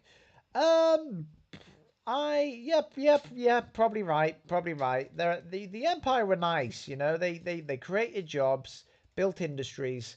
Long live the Empire, I wish we could have the Empire again. And I'm British, so I know about empires. I wish we could, I wish our tiny islands could have an empire again. I want to recolonize America. I want that to be the new Britain 2.0. That's what I want.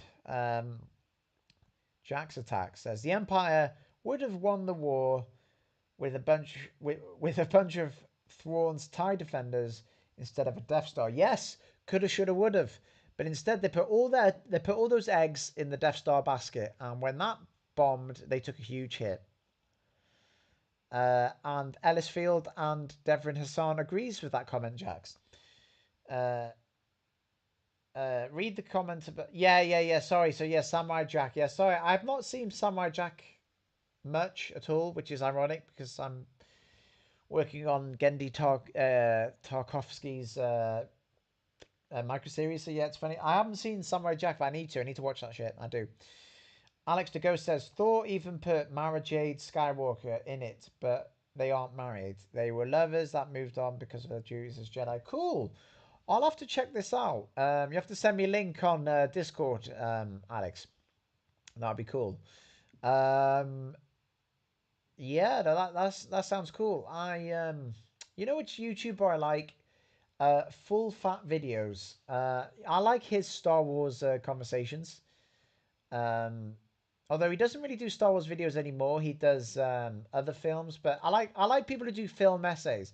A lot of people short uh, YouTubers doing short videos like bombastic clips. I like his because he does like 30 seconds videos going, "Hey guys, I was just playing Star Wars and I had an idea," and they're bite-sized content, fine. But I also like people who like really do their research and do long essays. Like there's a video on YouTube called the Anti Trilogy or Anti Star Wars. Yeah, Anti Star Wars by a guy called it's a channel called So Uncivilized. He's done a 25 video called The Star Wars Sequels, Disney's Anti-Trilogy. And what he says is true. It's like a very fair critique of the sequel trilogy, how each film tries to undo the previous one, and therefore, because it's anti the previous one, it's essentially the anti-Star Wars. Um, it's it's great. So check out So Uncivilized. And he also did a video called about how The Empire Strikes Back was sort of an upside down version of Star Wars. I never thought about it that way before, but he's absolutely right. Um, yeah, man. Yeah, sorry, just replying to something. But yes, how long have I been doing this thing for? Uh, that's annoying. It doesn't. It doesn't say. Oh yeah, it does on the bottom. Oh wow, an hour, nearly 2 hours. Blimey. Uh, I might go in 15. I might not. Yeah, Jack's attacks. Um, headcanon is the Polynesian Spa in the Star Wars universe. Yes, if no one knows who the Polynesian Spa, what that pertains to, YouTube that right now. The Polynesian Spa. It is better than Bacta. It's yeah, that's what all the clones should have used in the Clone Wars. It would have healed 3 times as quick. Ah, yes, the Polynesian Spa. Try something new. Yeah, no, it's great. It's fantastic. Um, so yeah, no, let me not get. I don't want to get sidetracked. I owe my friend Crimson Mole the promotion he deserves. So me and Crimson worked on this Kenobi edit. And I won't spoil some of the more fantastic changes. I will talk about one change that we have done. And the reason I'll talk about this change is because it is in the teaser trailer. And because he's put it in there, I'm confident he's okay with it. In fact, I'm gonna break down the teaser trailer. So in the teaser trailer, you see a blink and you miss it moment. We put somewhere in that film, we've put the Millennium Falcon. We've put that in Crimson Moore's Kenobi movie. Why? Because it's plausible that Han and Chewie were visiting Jabba and Tatooine during the time. Because at the end of Solo: A Star Wars Story, you know, they talk about, oh, someone's put on a job. When have I ever steered you wrong? So yeah, it's like a blink and you miss it moment. But the Millennium Falcon is in our film. What else? A we've put a fully animated Jedi holocron in Kenobi. Um, a fully animated 3D holocron object, which technically it belongs to me, and I paid a lot of money for that. I paid hundreds of pounds for that because I have a guy who does these amazing Blender objects, um, and what he did was yeah, I had there's an edit I want to make in the Phantom Menace which involves the holocron. So I got him to make it, but there's some other stuff that I need fixing before I can add the holocron. So in the meantime, I've just been sat on the files. So I said to Crimson Bull, well, you know what, buddy, you can use that. You know, give it more life. So yeah, Crimson's used it. It's good. Do I want to watch? Do I want to watch the first 5 minutes of this link? That you're sending me this link. This link. What is the link? I yeah. If I can share the video. Yeah. No, I don't think I will because otherwise, no respect. I'm really sorry, but I feel like if I watch it, the people on YouTube are watching a guy watching a guy. Um, it wouldn't be fair. It would be a copy of a copy. I don't think it would translate well. I think it's different when we do it on. I think it's different when we do it on Discord because that's more of a talking sesh amongst friends, you know. So no, I appreciate. Maybe on Sunday I'll watch it. I'll save it to Sunday and then I can watch it in front of you there, if your bout's on better. So yeah, but I appreciate, yeah. So I'm just trying to think. I'm trying to think of what everyone. Yeah, I can. So yeah, I can't. I won't do Discord stream tonight on it, but yeah, on Sunday's Discord stream, um, I think I'll do. Yeah, I will do it then.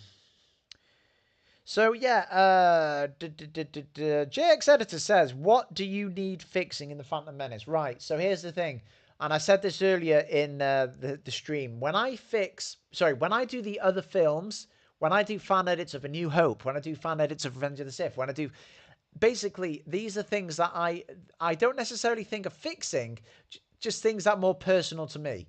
You know what I mean? Like, so for instance, Anakin Skywalker in the Phantom Menace is 9 years old. He has that high pitched Jake Lloyd voice. He sounds like a young 9 year old. Why? Because that is how George Lucas wanted the character. And therefore, if George wanted him that age, it's correct because it's George's vision. So that is canon. It's not wrong. But to me, I think from a subjective point of view, it might have gone down better if Anakin was a bit older, slightly closing the gap between he and Padme, making him more mature. But you know, I think he should have been a bit older. I would have had him Luke's age. So for my edit, I'd probably do like a deep fake on him and just age him up slightly and lower his voice, just so He's not an innocent like happy kid.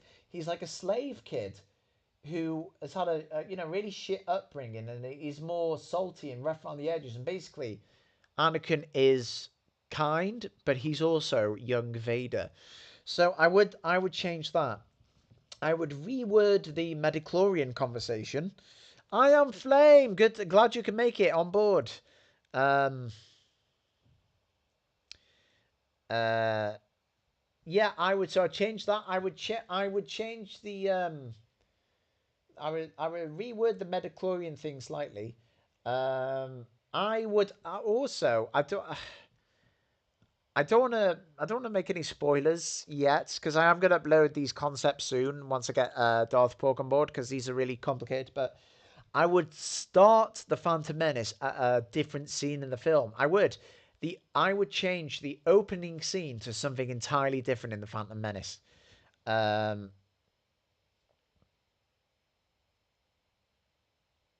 Jake's editor, why have you said rest in peace, Sheepish?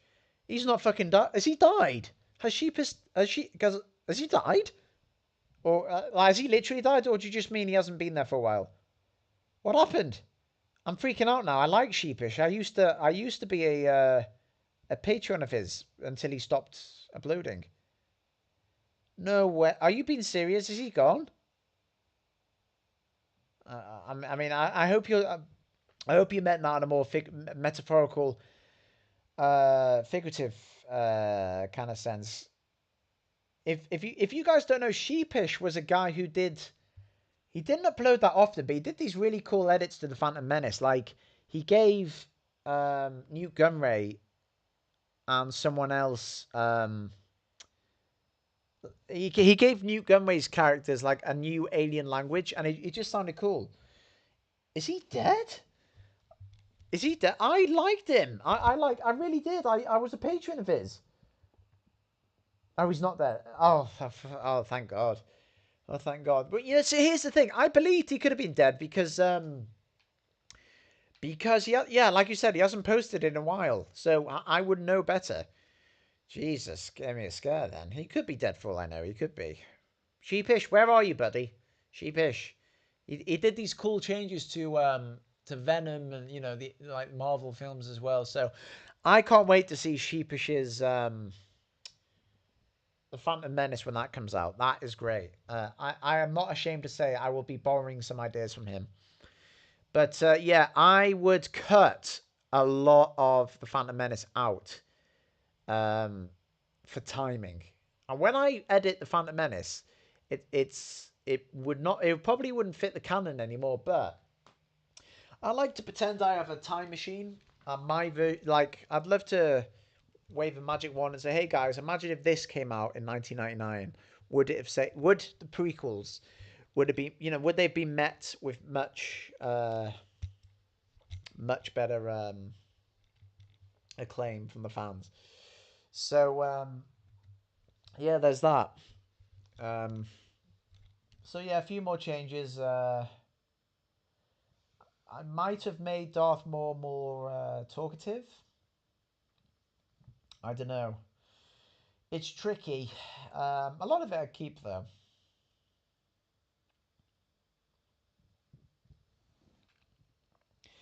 Uh, King 5942 says, I don't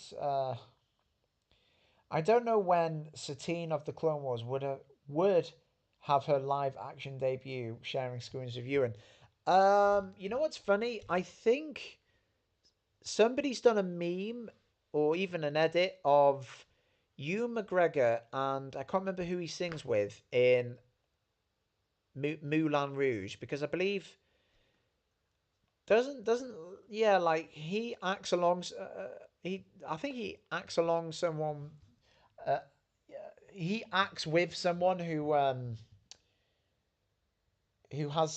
also called Satine or something like that, or her actress. Basically, she'd be the perfect Satine. So you could put them together. I don't know, as a potential fan edit. What I like it, if I could rewrite the if I could rewrite Kenobi, the TV show now, if I watching Kenobi, what would I change? First, I'd make it a film. I would, yeah. What me and Crimson have done is pretty much um what I would do with Kenobi. But I would have also done a bit more fan service. So like his dreams and nightmares.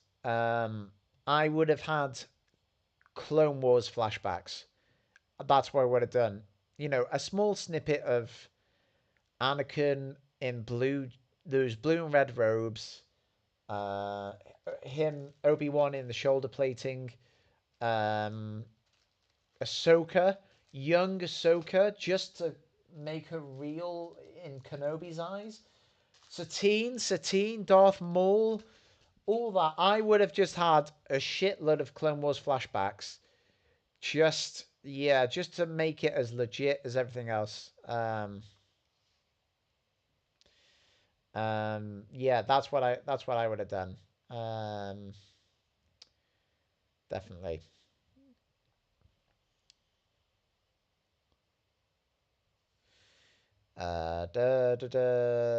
So yeah, Jake's got a last message from in October. Jake's, if he's got Discord, send it to me because I'd love to just check in with him and see how he's doing. King 5942 says, and are you still looking forward with doing my edit idea with Force Ghost Anakin? Looking at Luke and Ahsoka in the Book of Boba Fett, although you do understand my routine, but I'll get to eventually. Yeah, eventually I will. Yeah, I do like it. Um, it's. I'll see if I can do it. I feel like I know this sounds lazy on my part, but Darth Porg is like one of the best editors I've ever worked with, and I'd rather pay for him to do something for me than me attempting it single handedly because I'll yield a better result. And it's all about the concept rather than who's executed it. Like, I don't even mind uploading it and saying he made it. It's not, I don't even monetize my channel. It's not, you know what I mean? So it's not even about that. It's more about ideas becoming reality, about fan edits. Yeah. Um, But yeah, yeah, I might ask him to help me out with that. But I've got a load of shit I want him to help me with, um, and hopefully he will once now that he's finished working on Kenobi. Uh, let's see. Devon says I'd recommend not adding scenes of the clones as flashbacks, but echoes by adding the voices in so it fits. Because having CGIs or 2D digital animation wouldn't fit with the live action. No, no, no. So when I say flashbacks for Kenobi, I don't mean adding Clone Wars clips. What I mean is, let's say I had a time machine and I could, and I was put in charge of directing or producing the Kenobi series. What I'm saying is, I would have filmed Clone Wars scenes, like I would have recreated stuff from the animation with live action actors. So I would have had Hugh McGregor, slightly de-aged, holding Satine in his arms. I would have had Anakin and Ahsoka in the Jedi. You know what I mean? Like things that Kenobi witnessed. Um, I would have recreated that visually, briefly, as brief flashes, as live action. I would not have done a mix of yeah, I wouldn't have. I'm not really a fan of mixing things together, although I have changed my mind a bit slightly when I saw Crimson Moore's Revenge of the Sith 4 hour cut. I didn't mind the change of animation then. I thought it worked quite well. But yeah, I don't know. Now here's a question. The uh I have the Lego Star Wars game, right? The Skywalker Saga. How much would it cost me to upgrade it now? Would it cost me as much as like a brand new game, or would I get it on? Would I get it as discounted? I assume if I do want the extra skins, I would get the Galactic Edition um if it came with additional achievements that you can unlock. That's what I want. Jax Attack says, I want live action Rex played by Tamura Morrison in the Ahsoka show. You spelled Ahsoka wrong. You spelled Ahsoka wrong. Now, it's not Ashoka, it's Ahsoka. And the reason I say this is because I truly believe Ian McDiarmid, who voiced the Emperor in Rebels Season 4, I believe he misread Ahsoka's name as Ashoka. I believe that's why he pronounces it as such. But yes. But yeah. Yeah, I'd love to see that too, definitely. I've actually done a live action Rex edit for Return of the Jedi. That Crimson Mole helped me with, actually, so you should check that out. I think Crimson Mole has actually done an upgraded version 2 of that, so he's got the better version out now if you want to add that to your digital copies. Disney exec, you want to sign on how many actors we may need to bring back if we use these characters in LA again for one day of shooting, and how many sets? Well, that's the thing. What I would do if I did hire these actors, Kenobi had this thing where they had the actors in front of that like LED screen, didn't they? For like half the shots, half of Tatooine, the Jedi Temple where Anakin is trained by Obi-Wan. They had that in front of a screen, to make out the back of Coruscant and stuff. So they could do the same. They could just be. They could have. The characters kneeling in front of different on-screen personas. Lol. But yes, young Ahsoka. Who would play young Ahsoka? I think Ashley Eckstein should either play young Ahsoka, right? But even if they get someone else, they should get Eckstein to dub young Ahsoka, and then it's like passing on the torch. Then I'm a big fan of like when actors like bridge things. It's like when they got who did they get? They got Ray Parker's Darth Maul for Solo. But this time it was Sam Witwer voicing him, so it's like Ray Parker's the bridge between both voice actors. Jack's Attack says, I love how Andor used that crescents. Yeah, I agree. I'm just saying because Kenobi used the cheaper alternative, I wouldn't mind doing, using the same method for the flashback scenes. But anyway, yeah, yep. It's the live action scenes are pretty cool. Who would have thought Andor was one of the best shows? Because when I first heard that they were doing a show on Andor, I was like, who gives a shit? Who gives a shiny shite? Why are we watching the guy who died at the end of Rogue One? Do you know what I mean? Like, who cares? But like, no, it's so much more than about Andor. It's great. Once again, plenty of times Disney proved me wrong. Uh,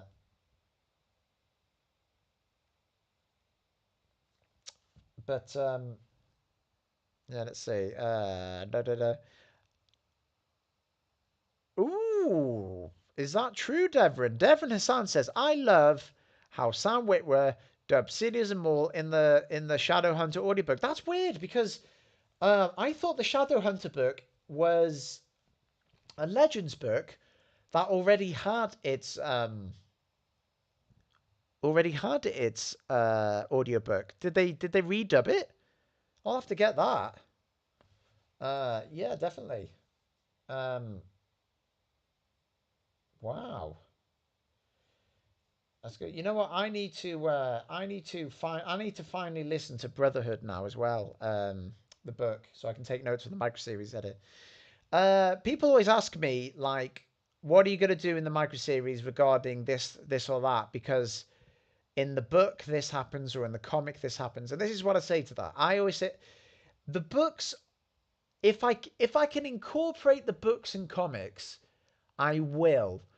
But if the books and comics do something that completely disrupts the microseries chain of events, I'll ignore it respectively. And the reason why I'm comfortable with that is because even in canon now, there are two canons. There's on-screen canon and there's just Disney canon, as well as the Legends canon. So, like, for instance, uh, the Kanan Jarrus comic book is part of the canon, and so is the Ahsoka book. The Ahsoka novel is part of the canon.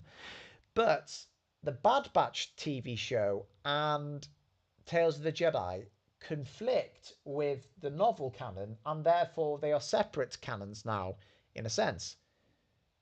You know what I mean? So already there are cracks in the canon. So what I've decided that I'm mainly going to follow the on-screen canon. So my only basis is what's happened in the films and TV shows. They dictate to me what I can and cannot incorporate. But if there's something in a comic that isn't too distracting and it is canon, I'll include it. So for instance, there's a canonized comic that confirms now that the microseries did happen, but it's in a slightly different order. So, for instance, according to the comic, I believe it's the Battle of Geonosis, and then is it the Battle of Munilist? Hang on, let me see. Let me see. Hang on. I'm gonna Google it. Battle. No, sorry. Clone Wars microseries canon comic. Hang on, let me see if I can find it. Um, it is somewhere. I want to read this to you. You see, Hypori comic canon comic. Let's have a look. Yes. Okay, so there's this comic book. It's on Reddit actually. It's called it says the Battles of Hypori and Dantooine from the 2003 Clone Wars are canon now. So and in this canon comic, it reads as such. Um, he goes in the comic. You see Kit Fisto fighting droids, and it says even after losing so many Jedi on Geonosis, we have managed to turn it into a costly victory against the Confederacy of Independent Systems. Now, already in that panel, Kit Fisto's wearing armor, so that's kind of visually incorrect. So it's either he put on the armor in the middle of the Geonosian battle, which isn't true, or that is the Battle of Munilist, and they just haven't mentioned that it's Munilist. But that, if that is true, that just raises a bunch of different things, like, or maybe it's not, maybe it's not. But anyway, you see Kit Fisto fighting. Then underneath it says, "Then we won again on Christophsis." Now, because that says we won again on Christophsis, that implies that is the second battle to commence. Geonosis, then Christophsis. That's what it's claiming in the comic book. And then the third panel, now it has Mace Windu on that same ship that hammers the dirt that we saw in that we saw in that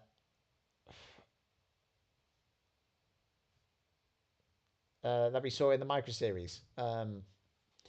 So that's canon. So what I'm doing is in the comic book, Mace Windu is wearing the same armor that he wears in the micro series, except it's more whiter. The armor plating is more whiter. That is an easy fix for us to do, and that's what we're gonna do. And then it says after that, after Dantooine, is Hypori, and you see Grievous on top of a bunch of clones' bodies. So I'm gonna add some clones to Hypori.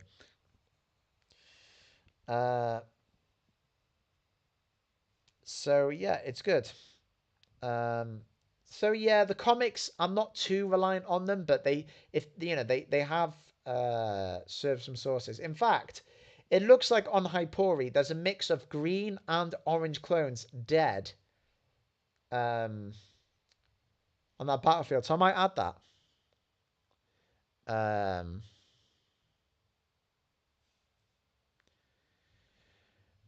yeah. So Devon says the Darth Maul Shadowhunter book is a Legends book, but Sam Witwer dubbed it, and he's going to send me a link. Yes, please. That sounds fucking awesome. Thank you, my friend.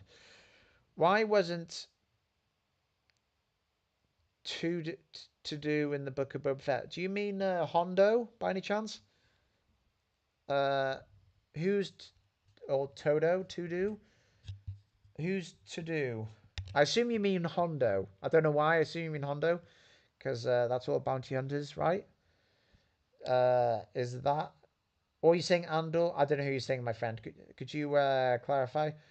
Uh, Angelo Diaz says, good phrase from the high ground, but where is the original music by John Williams in the last battle?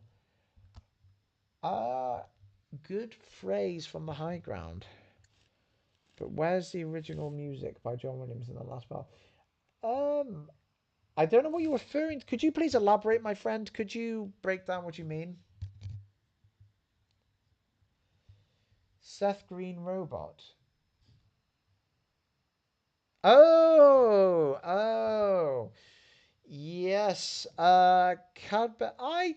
You know what? I don't think he would have served the story well because Cad Bane was meant to be a villain in that story, and having the droid there as comic relief might have negated that he's a villain. But it was bullshit that he only showed up once, killed a guy, and then fucked off. Honestly, what a mess. There's a guy on YouTube called Vito who puts it best. He thinks Cad Bane should have been the main villain of season one, and that when it came time to killing him, um, uh, Boba Fett should have not stabbed him, but like stabbed next to him and said, I'm not the killer anymore. I've risen above that." But then, as he walks away, Cad Bane tries to go for a cheap shot, and that's when Fett turns around and he kills him. Would have been much better. That's what I think. Um, but yeah, yeah. So Cad Bane was wasted in that series. Definitely. Oh yeah, it's Thanksgiving Day. If you guys are from America, happy Thanksgiving. Um, happy Thanksgiving where a bunch of white people committed genocide to a bunch of Native Americans, if I'm not mistaken. But yeah, enjoy it, guys. Enjoy the turkey. Gobble gobble. Poor turkey. I'm a vegetarian. You leave them turkeys alone. You see what Biden said about the turkey?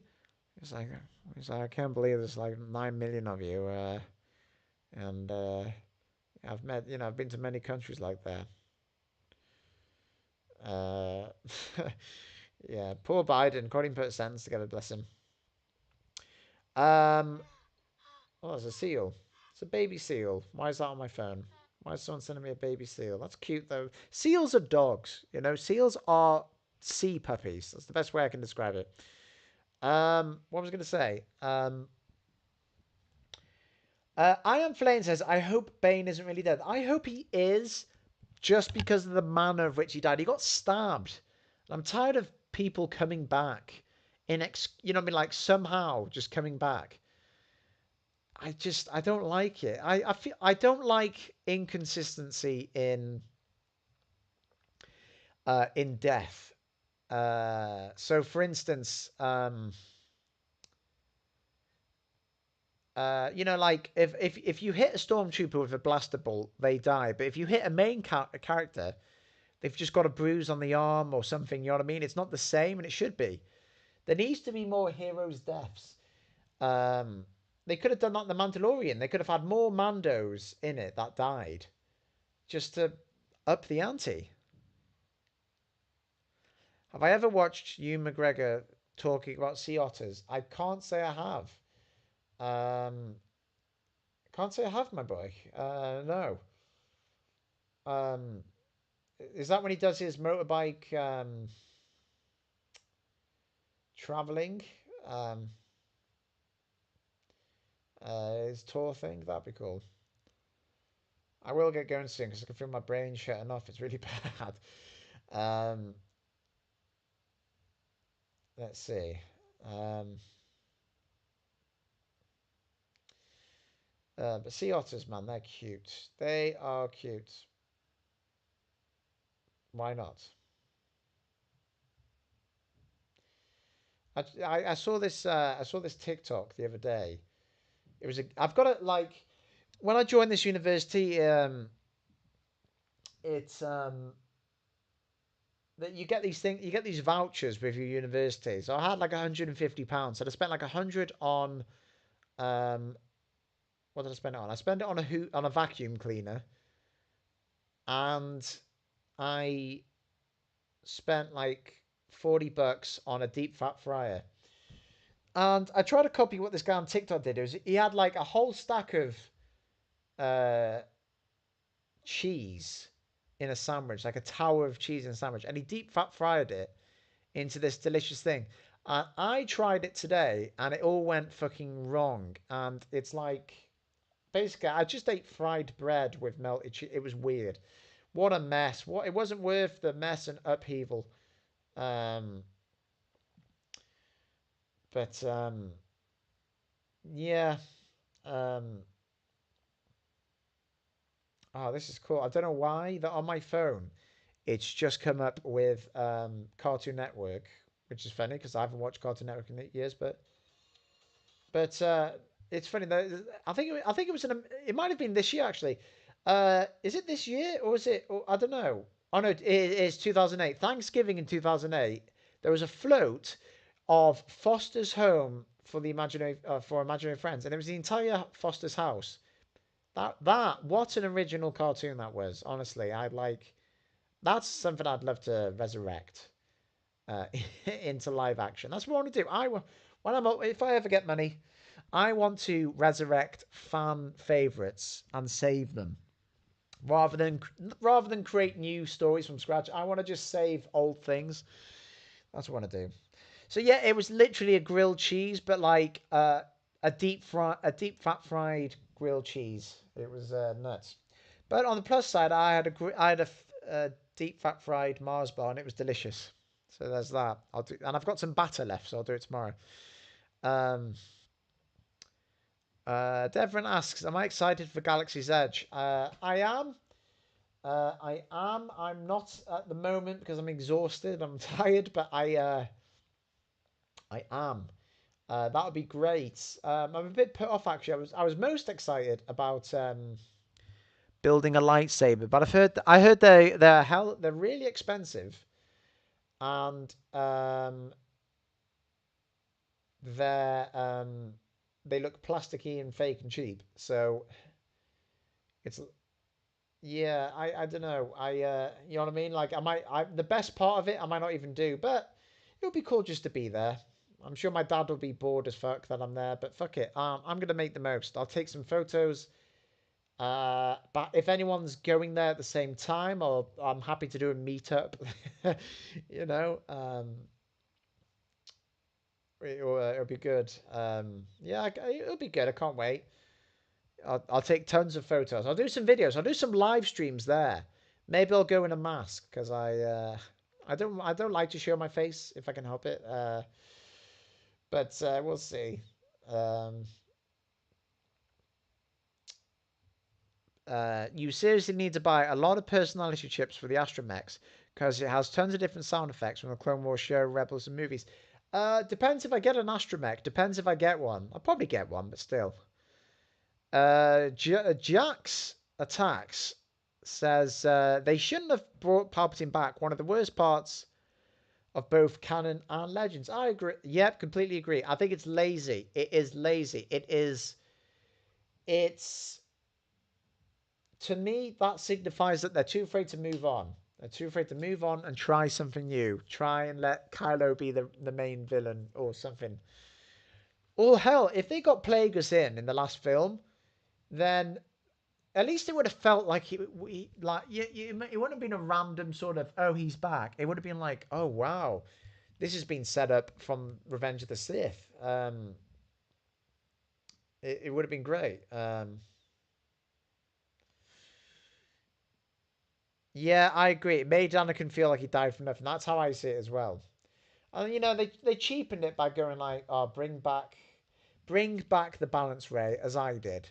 But really, you brought back balance for 30 years. That's not amazing, is it? I mean, if you want to put that in retrospect, even though the Jedi Order was sort of corrupt, they brought balance for much longer than Anakin did, and he's the chosen one. You know what I mean? They brought back balance for like 1,000 years before things started to go a bit, dark and sour.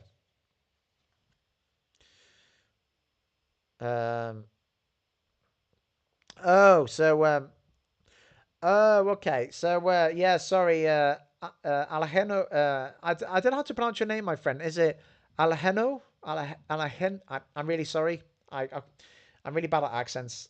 Like Angelio. I'm gonna call you Angelo there. That's what I'm gonna call you. That's a great Star Wars name for you. Your name for now on is Angelo there. Says he's watching Kenobi's Crimson's Kenobi edit, and he has a question. I will answer this question, but I do not want to spoil too much of Kenobi. But I think I'll allow this question because I'm not afraid to share. Why not include tracks from the original John Williams band, especially the last battle between uh, Kenobi and Darth Vader in the Kenobi edition of Crimson? So that's the thing. I think if it was my edit, and if I pulled all the strings, I probably would have put more John Williams tracks in personally. Um, but equally, that doesn't mean it needed those tracks. That's just like, that's something that we as fans might like, but that doesn't necessarily make it better. But uh, Crimson Mall, despite that he's converted these episodes into a film, he wants to be as respectful as he can to the source material, including the composer. So we're trying to stick to the original music as possible. But hey, if you don't like it and you have a digital copy now, I say do a redub. You could do a redub and upload it and tell people that it's Crimson Malls. So that'd be good advertisement. But you could specify that you've done a fan edit. In fact, I could ask Crimson Mall. I think Crimson Mall would let me start showing his stuff once his fan edit's been out for a few. So I reckon in a few weeks, or maybe at the start of next year, I'll start uploading my input to Crimson Mall because I've done some of the changes I'm behind and I'm quite pleased with, like the holocron that you see in the teaser trailer. That was me. Um, when you see Obi-Wan, when you see him, that was up to me as well. Like when you see his face, like that was me fighting for when you see his face, because I did yeah I didn't want to I wanted it to just sort of cut. I wanted his face to come in perfect. Jack's attack says, "Is the High Republic bad? No one ever talks about it." So the problem with the High Republic is it is all primarily uh,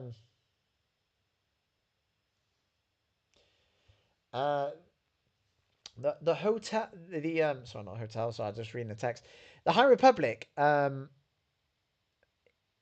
it's all books. So if you're not interested in the book side of things, you haven't got much to talk about. You know what I mean? Like there are some people, like I'm sure Star Wars Explained has read the books and has left some fair feedback, but no, it's not like it's a comic book that people can see visually. It's not like it just aired on TV. So that only appeals to a very specific um, time period. But I believe some of the Star Wars games, like Star Wars Eclipse or Jedi Fallen Order 2. That might no, maybe not Jedi Fallen Order 2, but Star Wars Eclipse and the Acolyte, they will appeal to the High Republic. I'm learning Welsh. Owen Dwi Bachan Dwi. That means Bachan Dwi. That means I'm Owen. I'm a boy. I'm trying to learn Welsh, you see, guys, because I am Welsh. Thank you, Master. So, and hello there. That is your name for now on. Your name's either and hello there, or you. Oh, actually, your name also, because you're Diaz S. That's like you could be Cypher Diaz, or Sidias. Oh, we have so many Star Wars names with your name, Angelo. Ah, the possibilities are endless. And hello there, Cypher Diaz. The wise. Yes, a woman and a girl. There you go. I'm good at well. See, I'm going to teach you guys some Welsh. Listen to this. Gareth Dwi. That means I am Gareth. Gareth Dwi. Dean Dwi. Means I'm a man. Va. That means good.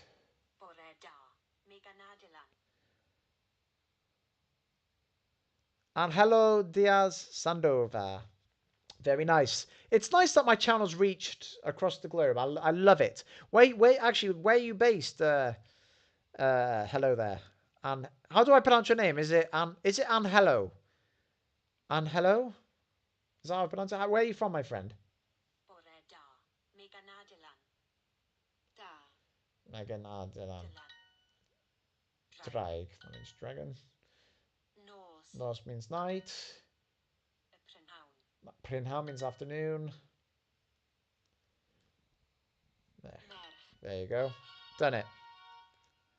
I want Cypher Diaz content. Hopefully in Tales of the Jedi Season 2. I don't think they would, because I believe they've done everything they can with Dooku. They've told his story in in 3 wonderful episodes, 3 different stages of his life, 3 ages.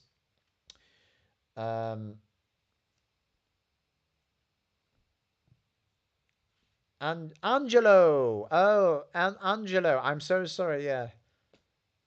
Angelo. Perfect. Hello, Angelo. Angelo there. Yeah, that's your name. Angelo there. Cool. Arrivederci. I'll say that at the end. Yeah, but I am interested in Cypher Diaz, but I don't think his character is compelling enough, because I think he's only there to sort of like he his character just sort of adds to Dooku's. Do you know what I mean? But yeah, no, I'd be very surprised if he's in there. Maybe the point is he's meant to be a mystery. When I met you, I was but a learner. Now I am the master. I would love to play. I've said this before. I'd love to play a young Dooku because I have his nose. I believe I have his long, hooked nose. That's the best way I can describe me. I have a Christopher Lee. I have the potential to have a Christopher Lee nose, and I have that horrible, cold British accent of like, can you imagine a young Dooku going, "Hello, Master. Yes, I'm sorry I'm late, Master." Or maybe I could sound more like Christopher Lee, like, you will find, like, the following is a non-profit, fan-based parody, Master. Dragon Ball Z, and Dragon Ball GT are all owned by Funimation. I can't even do it. I'm too tired. A21 Edits says he's just joined. So what's Crimson Kenobi? Right. So first of all, welcome, my friend.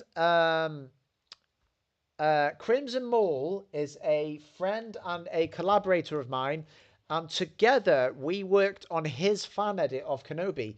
He has taken all 6 episodes, cut them down, splice them together, and we've made a film. But it isn't just cutting them together and making a film. We've added new references, new Easter eggs, new trivia, new endings. We have transformed it into an entirely different sort of type of film. We've created new scenes, sourced scenes from the behind the scenes footage. It's a great edit, and I had a huge input in it. I was a producer of the edit. My voice is even in the edit. I play one of the characters just to sort of yeah. You can hear me in it twice playing two characters. There's new force abilities seen in the edit as well, which is cool. It's great. And yeah, so if you like my edits, I promise you'll like this edit. So download it and you can either watch it in your own time or in a few weeks, we're going to get together and we're going to watch it both on Discord and on YouTube. Um, yeah, exactly. So, kind of like Pixel Joker's doing. In fact, we've we've talked to Pixel Joker. Basically, once he's released his edit, he is kindly lending us his footage so we can make a version 2, like a slight little update to the footage. So, yeah, and I believe his is going to be different to ours in terms of story structure as well. So, apples and oranges. Even though his might.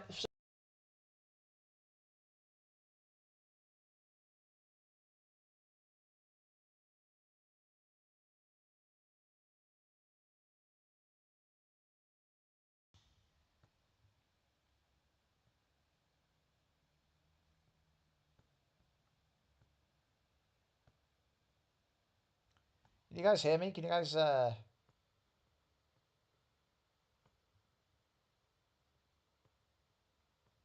Hello, hello. There you go. Sorry, I accidentally pulled the microphone out. Then bloody hell. So yeah, we're gonna stream. Yeah, if you like my edits, you'll like Crimson's edits, and there'll be two versions of his edit as well, including Pixel Jokers. So yeah, yeah. Can you hear me now? Can you um can you hear me now, guys?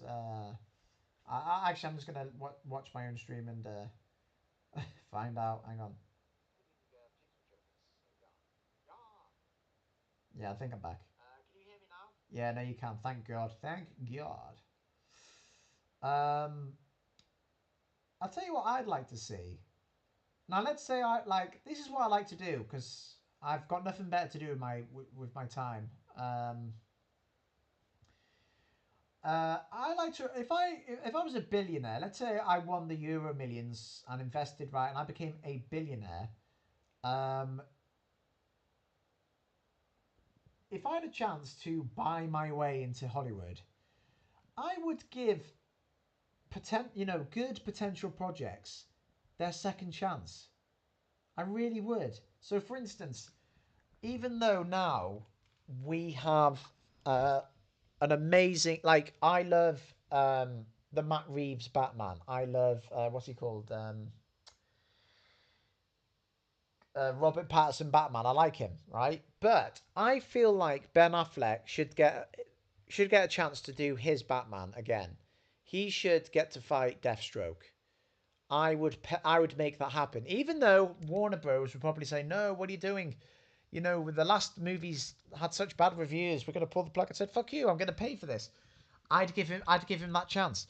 I would give Christian Bale another chance as John Connor in Terminator. I would do a new Terminator film more closer to the original one. So the old the future flashbacks you see in Terminator 1 where the sky's purple and everything looks like it's in front of a matte painting. Fuck it. I would do a film like that, but with Christian Bale as John Connor. I'd do that shit. Um, I doubt he'd want to do it anymore anyway, actually, but still. I love giving second chances. Things that didn't, ride the wave.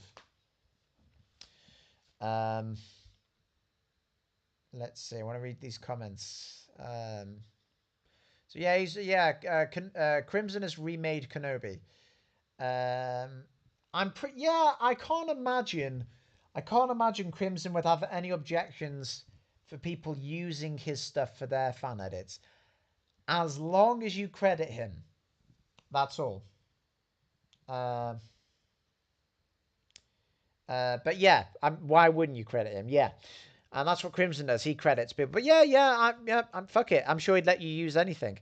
I would say this though: if you were going to use his Kenobi clips, I wouldn't download them.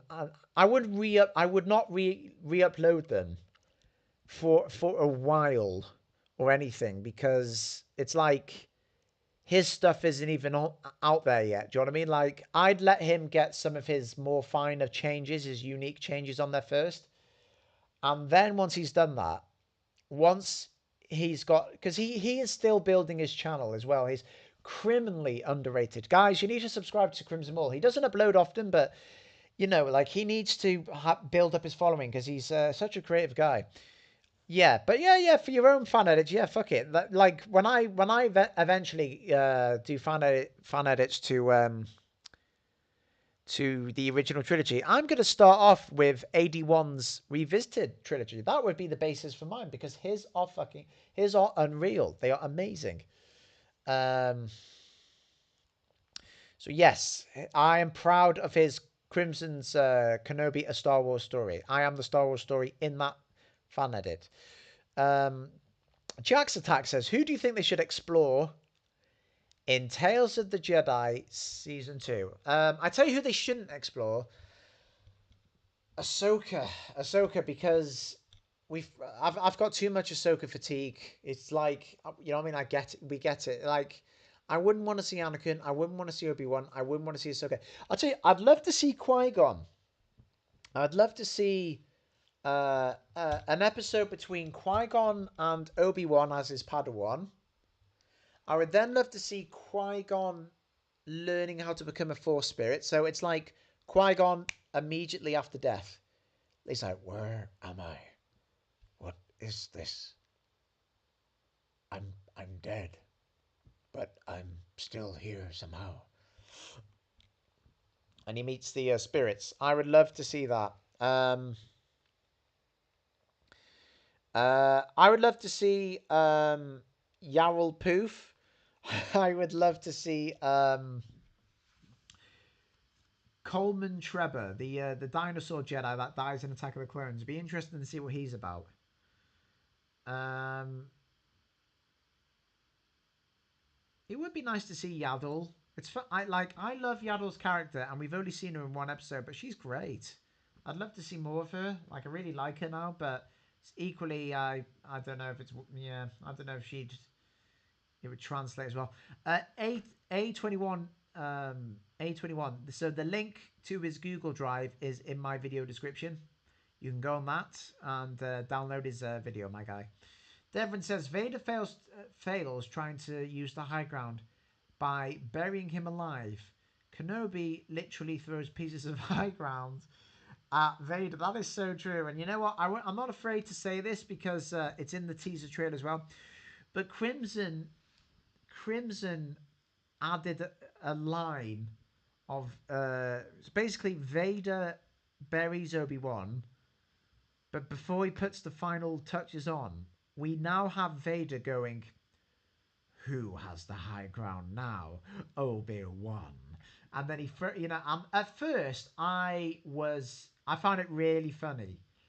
But then Crimson's like, no, it's not a joke. Um, and then I was like, but now that I'm used to it, now that I'm used to hearing it, like I think it actually sounds pretty badass.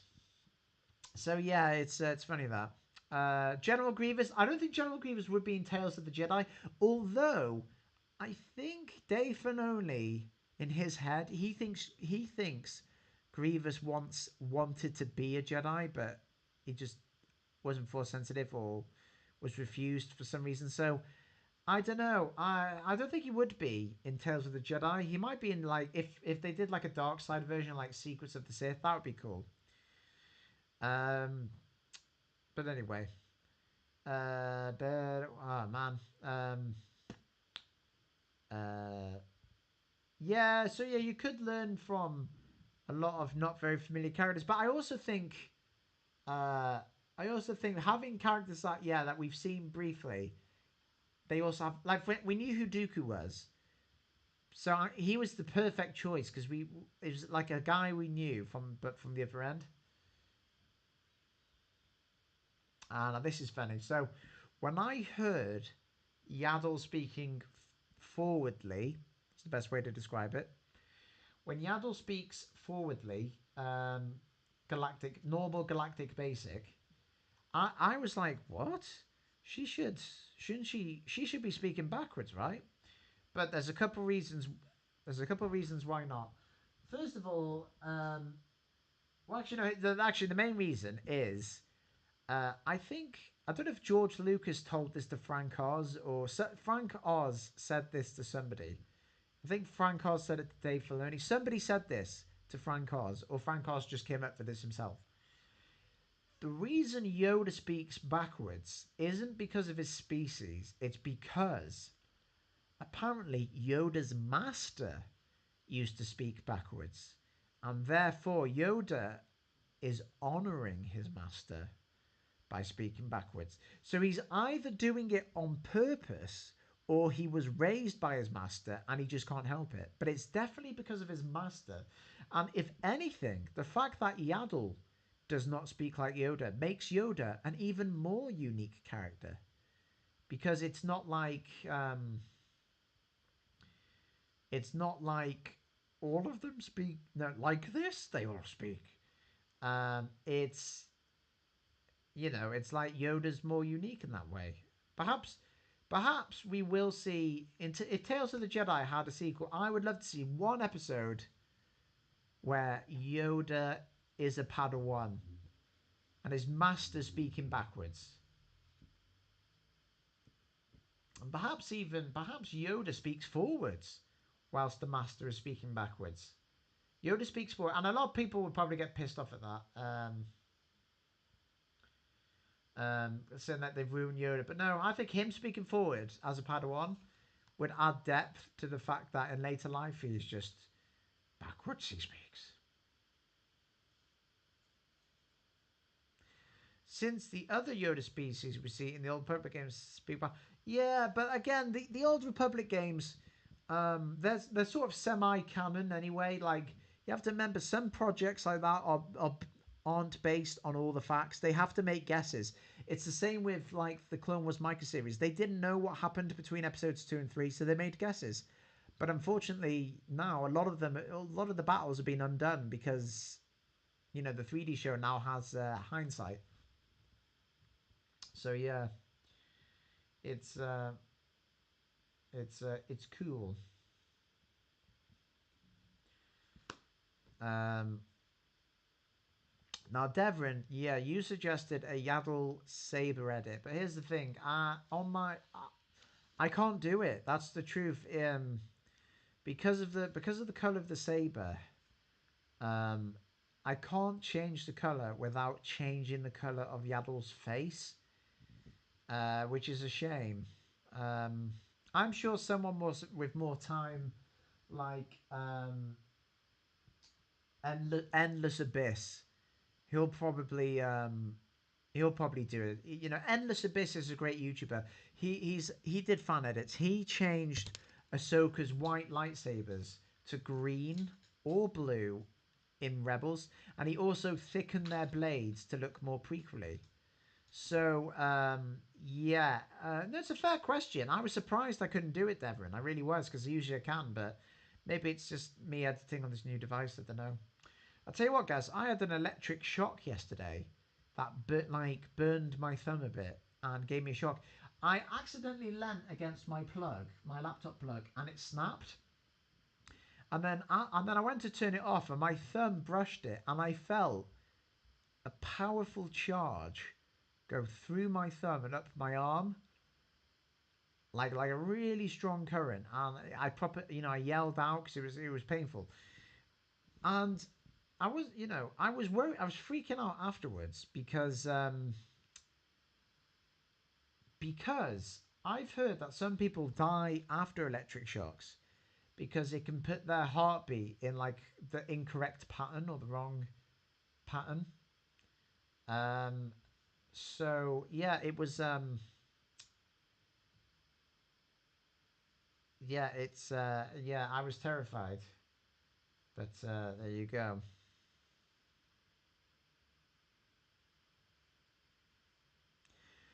Yeah, you know what? Yaddle was. See, when I look at Star Wars, I'm not always interested in every little piece of canonical lore. I'm a big. I've always been a fan of film and storytelling. So when like when Star Wars makes a change from from like a comic book or the EU or something, I ask myself why they've done it, and sometimes I accept it, even if it pisses off a lot of fans. So, for instance, Yaddle dying to Dooku's hand to me is she is the most logical candidate to that episode for Dooku killing her. And her lightsaber being green makes more sense than it being orange. It really does. You want to know why? Because she visually is the perfect representation of what Dooku believes is the Jedi Order. Yoda trained Dooku, so killing Yaddle in Dooku's mind is like severing ties with Yoda. She looks like Yoda. She has a saber like Yoda. if if Dooku killed someone else, like if you like Cypher Diaz, that would have been sad. Um,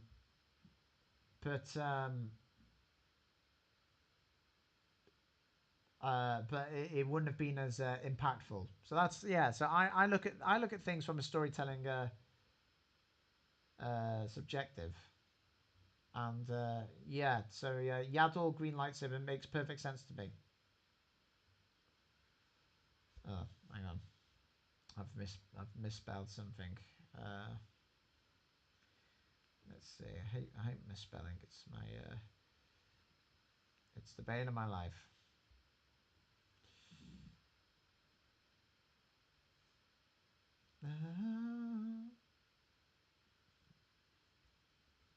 Let's see. But yeah, sound electric shock. I had a small taste of what Vader tasted when he saved Luke. You know, you can feel a powerful current going through your arm. You know what else is funny though? It's not the first time I've electrocuted myself. I remember I had a fish tank in my old house, and I think I overfilled it because the tank was overflowing with water, and the water was landing on the plugs. And as I went to turn off the plugs, I could feel the electrical current traveling up my arm, and it didn't hurt. But I was like, "Wow!" So yeah, man, electric, scary thing. Some people, um, it's like instant death. Can you pull up a screenshot of a edit for the edit if you can? Let's have a look. See if I can fix you up. Yeah. Uh, yeah, I will. You know, I shall. I'll community. Okay, so check these out. Let me just share the screen somehow. Still need to. I know how to share the screen on. Let me see. I don't know how to share. I don't know how to share my home screen on OBS. Just bear with me. How do I do this? I know how to do it on Discord, but not OBS. Um,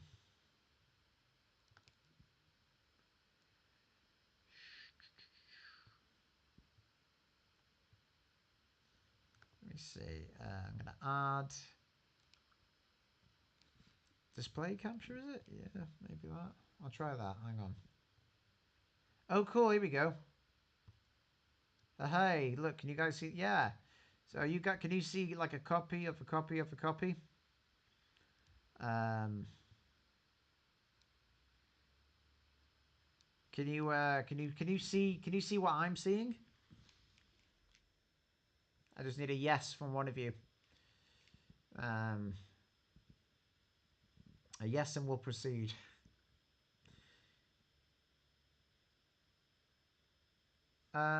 So Jack's attack says, you know that Plo Koon used the less deadly version of Force Lightning called Electric Judgment in Legends. So I've seen YouTube videos try and talk about that, and I don't doubt it. But again, I feel like I don't like that that's canon.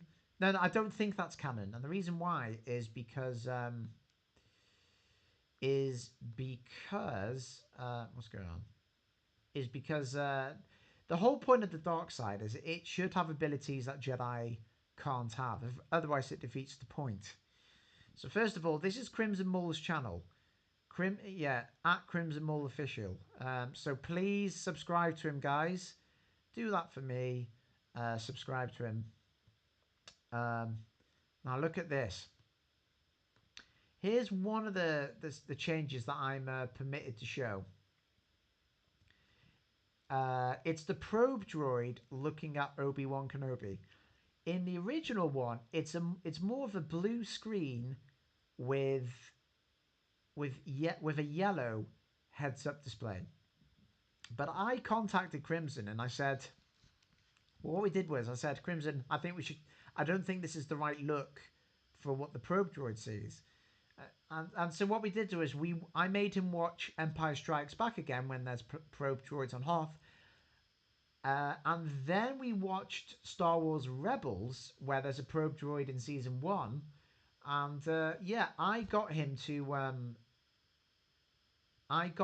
change it. So this is a more accurate color scheme, and that's because of me. And there's the Reddit thing if you want to see all the changes, the full edit list there. I want to see if he's done any other community posts about it. This is another one, fantastic. We are I'm not sure. Yeah, I think if I'm not mistaken, we've incorporated this scene is not in the micro series. It's not even in the Kenobi edit at all. But it is behind the scenes footage that Darth Porg has got rid of the. Oh, thanks, dude. He'll appreciate that. Yeah, Darth Porg. There's some behind the scenes footage of this clip, but you can see like a camera rig, and Darth Porg in like the space of like less than an hour got rid of it. He's phenomenal. So yeah, it's great. Again, here's another idea. So these TIE fighters are not even in the original show, but we've created a different narrative as to why the blast doors close. It's not because of Lola. It's because of these guys. And here's my contribution. So here's the holocron with Kenobi's temple message from Rebels. This is Master Obi-Wan Kenobi. I'm afraid that the Jedi Order has fallen as the dark shadow of the Empire rises to take its place. So yeah, that makes an appearance in this edit. So it's nice to see Kenobi in his prime briefly. Lola, we've added Lola to some scenes that Lola isn't there, and that is actually my Lola. I purchased a Lola action figure and filmed it in front of a green screen and send it to Crimson so we can edit it. So that's a Lola toy that we've incorporated. Crimson Mall made this poster and it is awesome. I love it. It's half of it's almost like a synth wave kind of thing, but yeah, it's cool.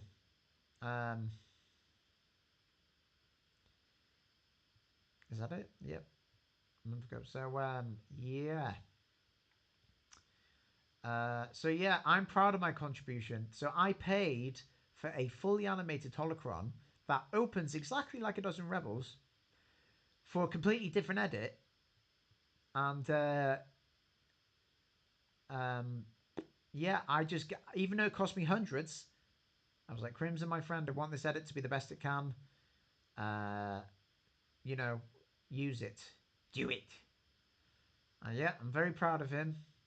Um, I'm very proud. Give me a second. Yep.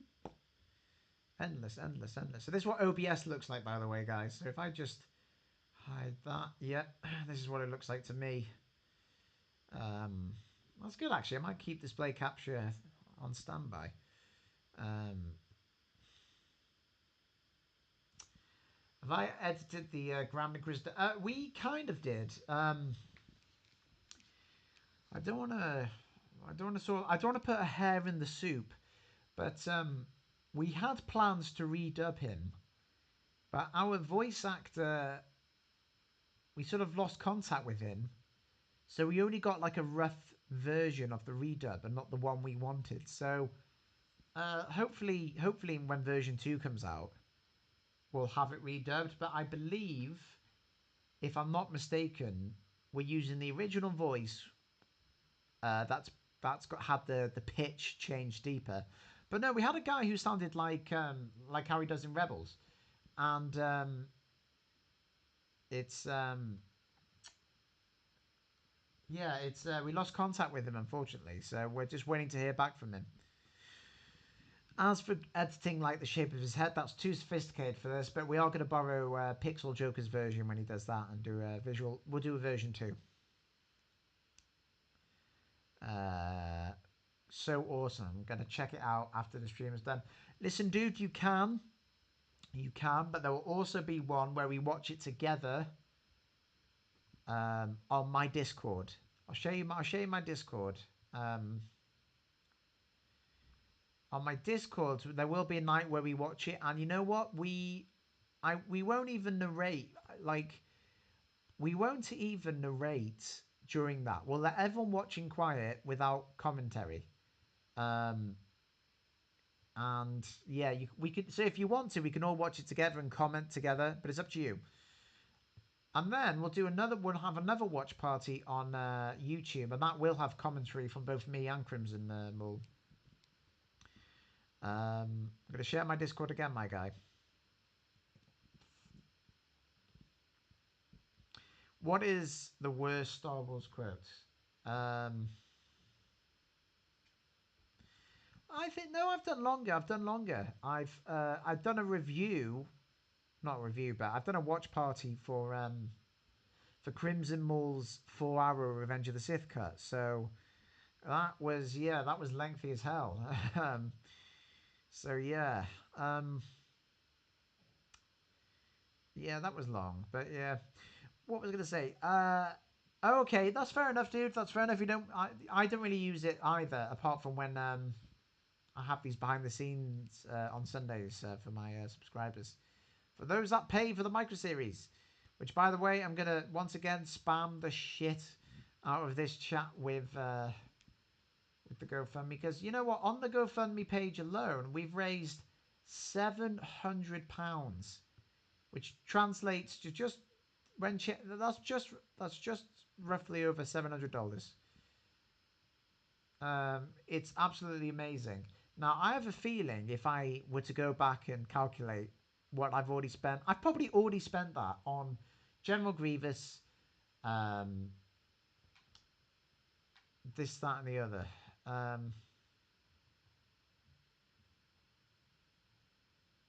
Yeah, somehow Palpatine returned. That's fucking lame. I don't like Sand. I think is yeah. That whole conversation, it's nice, but it just doesn't work for a flirting scene. Yeah, it's wooden. Anakin's speech about being in agony. I'm haunted by the kiss. You should not forgive. I find that cringy as fuck. When I do an edit of Attack of the Clones, I'm cutting that right out. Um,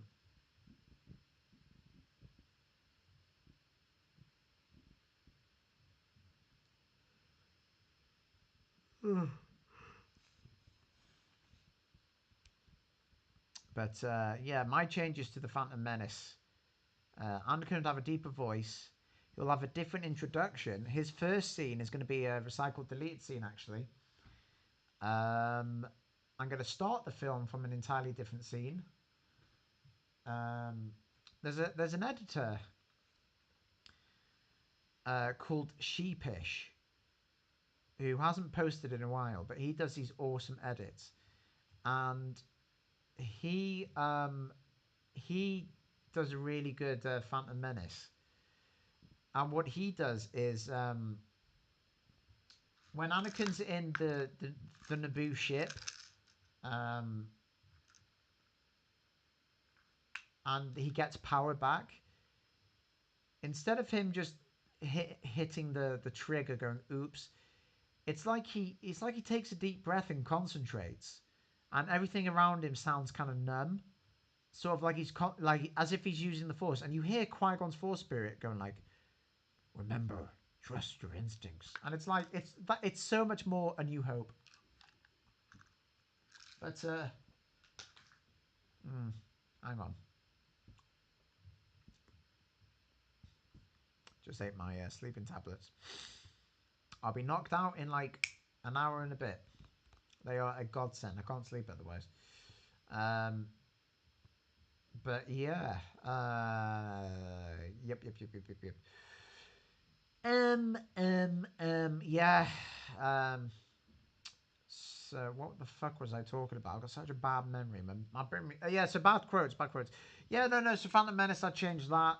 Attack of the Clones, I cut out most of the. I would cut out most of the wooden dialogue because I don't believe Padme would fall in love with Anakin in episode 2. I mean, is it like this sounds like Anakin to me in episode 2. It sounds like somebody who is terrible at social interactions. Like he's never met a girl before. That's what I honestly think. There's no chemistry there. I'd change the scenes and around and stuff to create chemistry. A21 Edit says, so what do you think of Hello There's Anakin vs. Obi-Wan Clone Wars animation? He hasn't posted an update in 3 months. He said full release as well. Yeah, it's weird, I think it's amazing what he's done. Yeah, you're right. Anakin is a pervert in episode 2 as well. He is. It is amazing what he's done. But I don't know. There's always some things about fan animations or fanimation, I guess, of the 3D Clone Wars that look a bit too clean, maybe. I don't know. It just you can tell they're sort of like it's a bit too clean, or maybe it's got too many frames or something. Oh, this is really funny. I've just got pins and needles in my arm. I've been leaning on my arm funny, and now I can't move it. Hang on, there you go. Yes, Anakin is a pervert in episode 2. He gives this creepy smile at the end, which, Hayden's just trying to. I'm sure Hayden didn't mean to, and also I'm surprised George Lucas. I don't know. It's not playful to me. It's not. It's just so. I don't know, or maybe it's just the time we're living in. I mean, if Anakin did that, if Harrison Ford did that in Empire Strikes Back, maybe it would have been okay. I don't know. But no, I hope to be productive this Christmas. I hope to get my edits out. I hope to just get my reviews done. I was meant to do a review on the Grand Moff Talking channel for Tales of the Jedi, and I sent it to a guy who said he could do it for me, and he never got back to me. So I've just sent him audio. Raylo, I hate the Raylo thing. I really do. I like what the fuck. what does that even mean? That it's okay to kidnap and torture a girl because as long as you save her life at the end, she can fall in love with you? That's mental. That is absolutely insane. This is the problem I had with She-Hulk as well.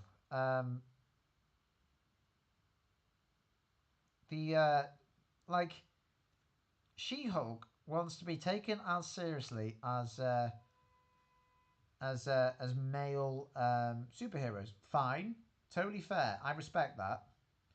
But but then she acts different to male superheroes, and then it's like, well, who do you want to be?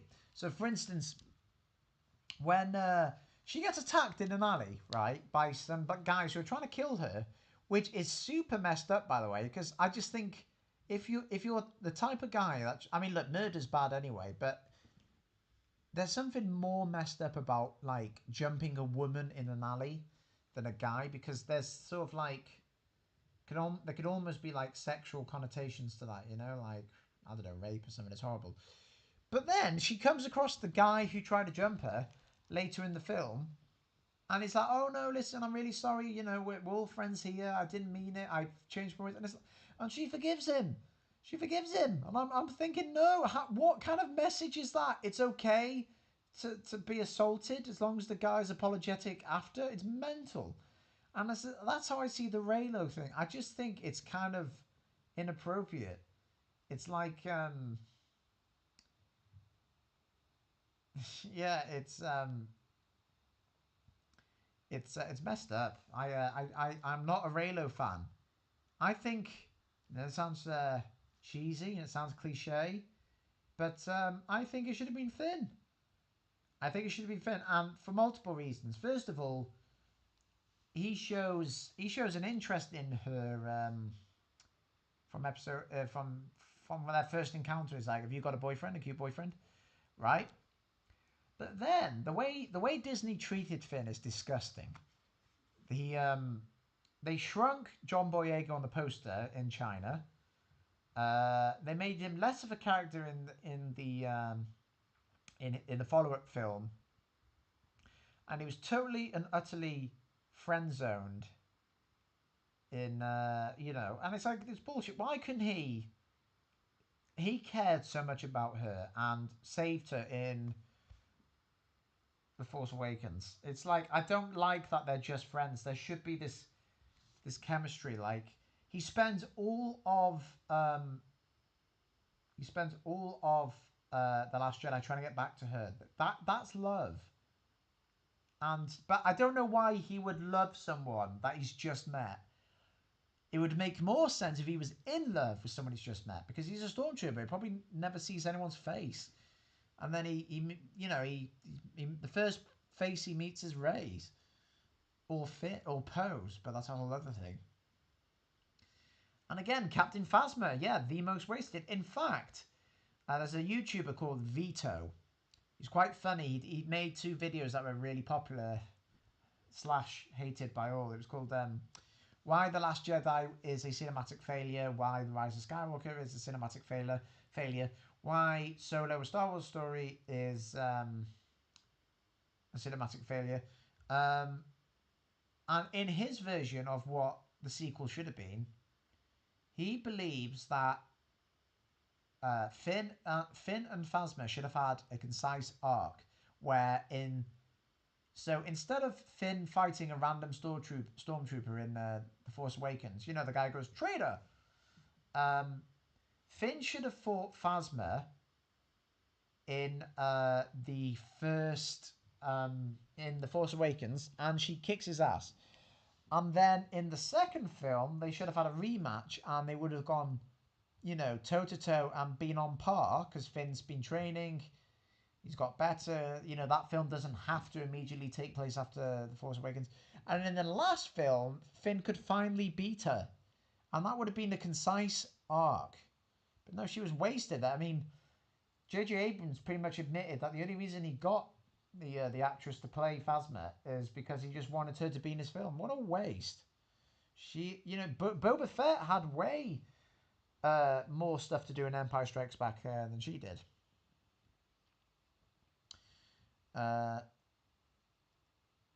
Channel Awesome added Ray and Finn. So Ray Kissy Face Finn if Finn was the lead character. See,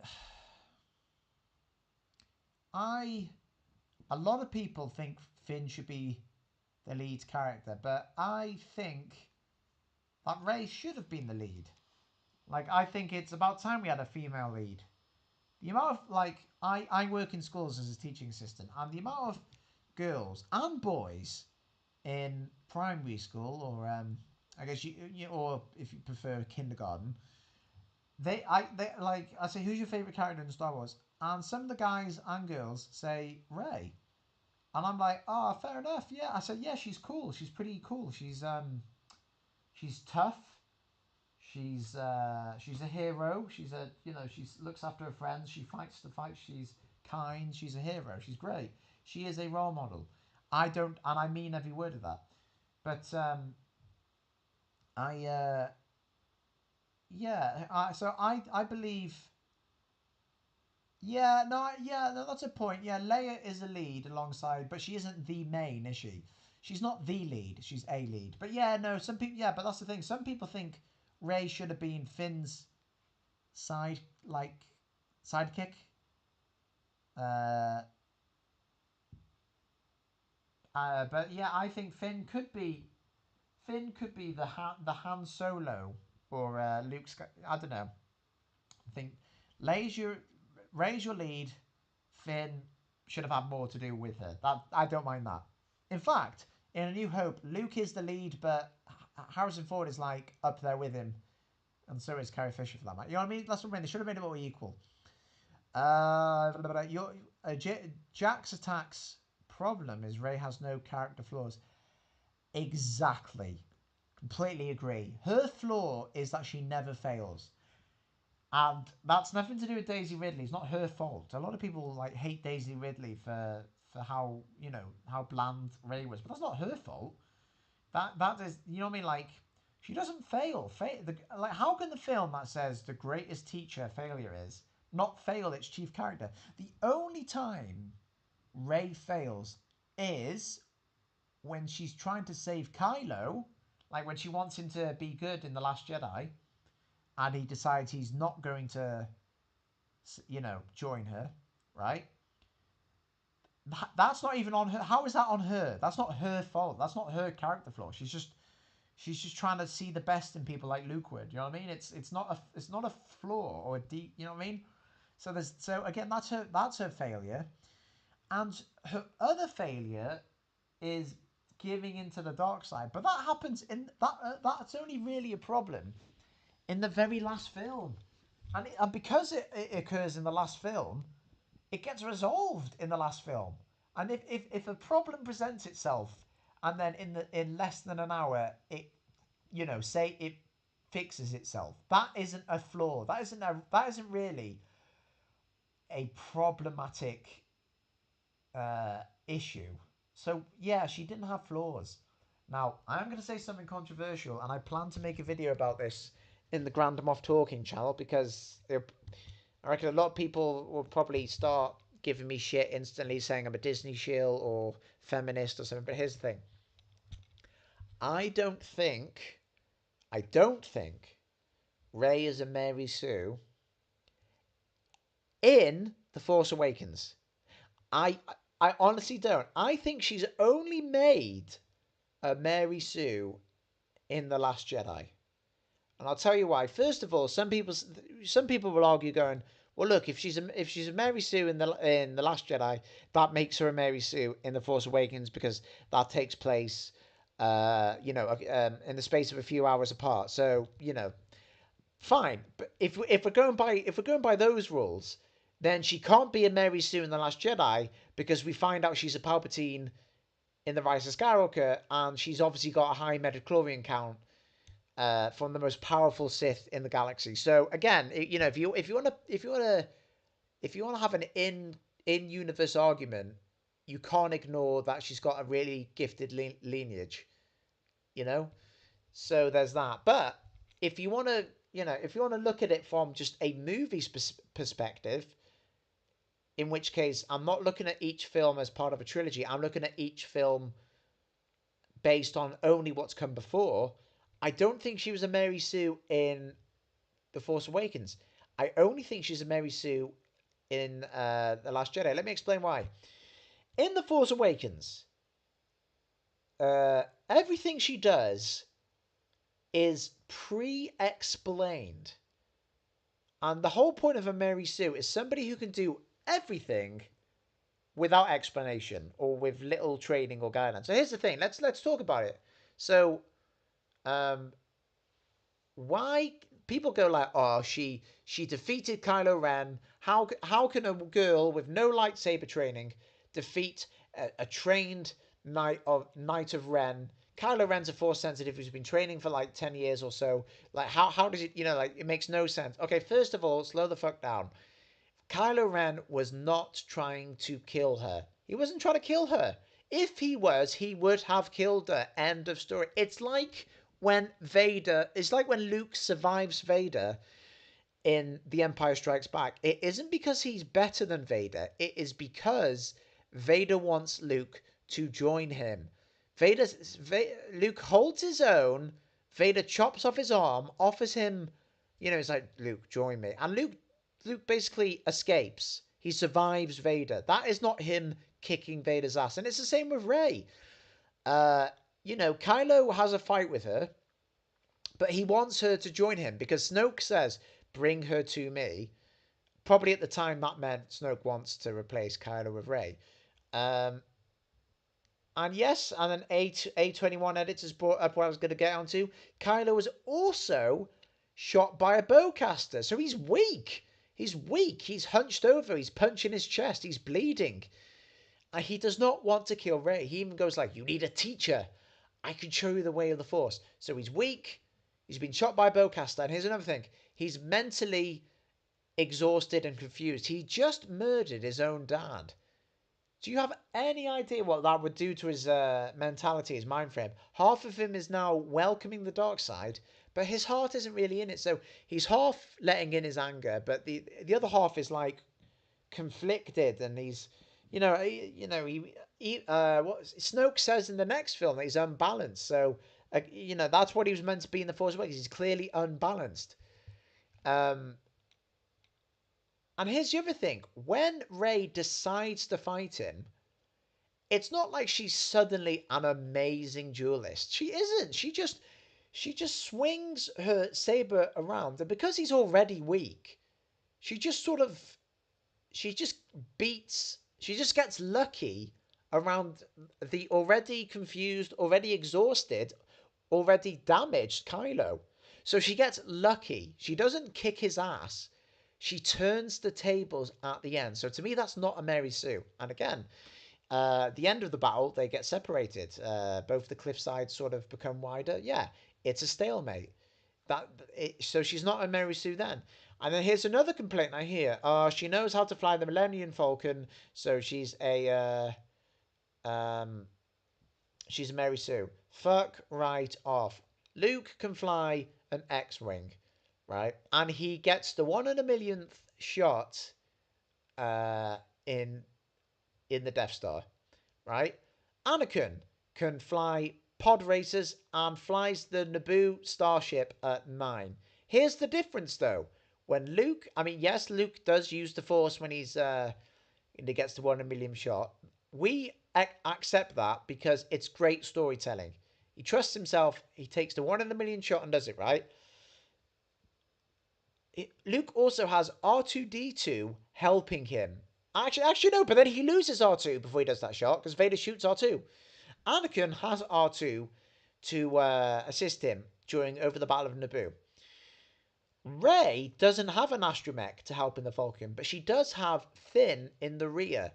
So why is it so absurd to think that a girl who's lived her life in an AT-AT and exploring ships, scavenging parts, why is it such a leap of judgment that she might just be able to pilot the Millennium Falcon like in planet, not in space, in planet? And also, when Finn goes, how do you do that? You can hear her going, I don't know. I've flown some planets, but I've flown some ships on planet, but I've never left the planet. That's what So it's you can she can do that. Why is that so? It's not Mary Sue. I think it's unfair. I think a lot of people hold the sequels to an unfair scrutiny. And look, the sequels are awful. There's plenty of things wrong with the sequels without people having to give them an unfair trial. Um, what else? The next, yeah, and also if we're talking about Rey fighting, she does fight two people on Jakku with her staff. Why? Not because she's a Mary Sue, because she lives on a shitty desert planet where you have to be tough to survive. She can't, you know what I mean? If she wasn't a fighter, she wouldn't be alive. So there's that. Um, what else? Now here's the other thing that really pisses off a lot of people about Rey. She uses a Jedi mind trick, right? Actually, no. Before we get to that, why doesn't Rey believe in like? Why does she think Luke's a myth? This is just fucking stupid. Why does Rey think Luke's a myth? Um, when there's so much like technology out there talking about how Luke helped save the rebellion and blah blah things like that. First of all, why do you think Jakku has a library of what's gone on in the galaxy? You know what I mean? Like look, like people like Luke didn't know like anything about the Force in A New Hope, right? And that was 19 years after the Jedi fell. Rey was born like uh like what 50 years after the Jedi fell, maybe more, like 50, 60 years I think after the Order fell, and yet she knows more about Jedi than Luke did, and people are pissed off that she thought Luke was a myth.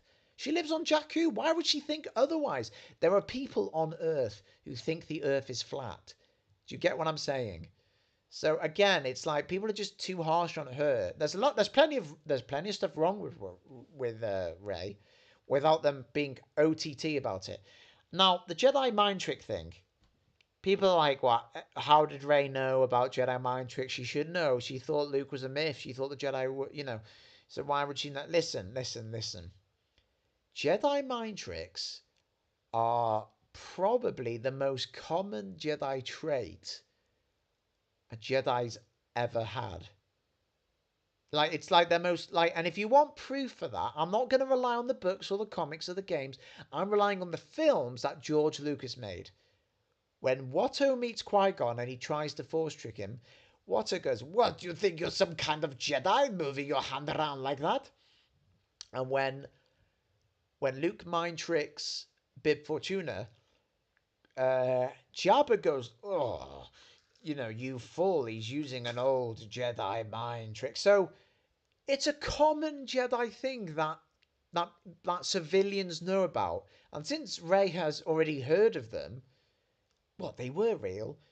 Why wouldn't she give it a try? You know what I mean? Like fuck it. And people are mad, like, oh, she can do it with no problem. Like, okay, she picked it up quick, but she failed twice. She didn't just do it and try. She did it, and the stormtrooper's like, I'll tighten those restraints. Do you know what I mean? She gets it on the third one, and you have to remember though, this isn't someone who's never used the Force before. She just had a trippy Force vision earlier in Maz's cantina. Do you know what I mean? It's yeah. So like she had an unintentional reaction with the Force. So now her body knows what it's like to use or feel the Force. Do you know what I mean? It's like she's opened herself up to it, and then she tries like the most famous. Like, let's put it this way: if you found out you could use the Force, what is the first thing you would do? You would try moving an object, jumping up, or a Jedi mind trick because you've heard of it, and that's all that is. So yeah, in the Force Awakens, there's nothing to me about Rey that screams Mary Sue, because they gave her enough backstory to make it credible. If it was a court of law and it was like, Your Honor, how could she fly that ship? And then her defense lawyer said because she's lived she's lived in ships most of her life and blah blah. You wouldn't go bollocks. You'd go, oh, that actually makes sense. You know what I mean? No, but she is a Mary Sue in The Last Jedi, and I'll tell you why. Because first, for some insane, foolish reason, they decided to make The Last Jedi immediately after The Force Awakens. What the fuck were they thinking? There's no time for her to have any sort of development with Luke off screen. No chance for him to have taught her anything off screen. Just that, and there's there's there's literally no development chance in between. And because of this, and because of the direction they gave Luke that he refuses to teach her anything, it's fucking insane that she becomes like Kylo's equal. This is the film where she becomes a Mary Sue. Luke refuses to teach her anything, and yet she can fight a room full of highly trained, force-sensitive guards, Praetorian guards. What the fuck? She should be dead in minutes, seconds even. Now, in the novelization, when she has these sort of Skype calls with Kylo, it's kind of revealed that half of what he's learned starts to impress on her. I think that's actually pretty cool. That's a nice sort of thing. If we had seen that at all, like if she was sort of tapping into Kylo, and then we saw a quick flash of young Kylo doing a saber move, and then you see her like training against that rock, trying to replicate it. That's cool. That's her learning from a person, and it sort of makes the dynamic between them much more interesting, because it's like she's learning from the enemy. It's cool. But because we don't see it, it's very strange that she can, and then everything else. And then the Last Jedi is like the greatest teacher failure is, and she never failed. She never fails in that film. Do you know what I mean? So it's like, who failed? No one fails in that film.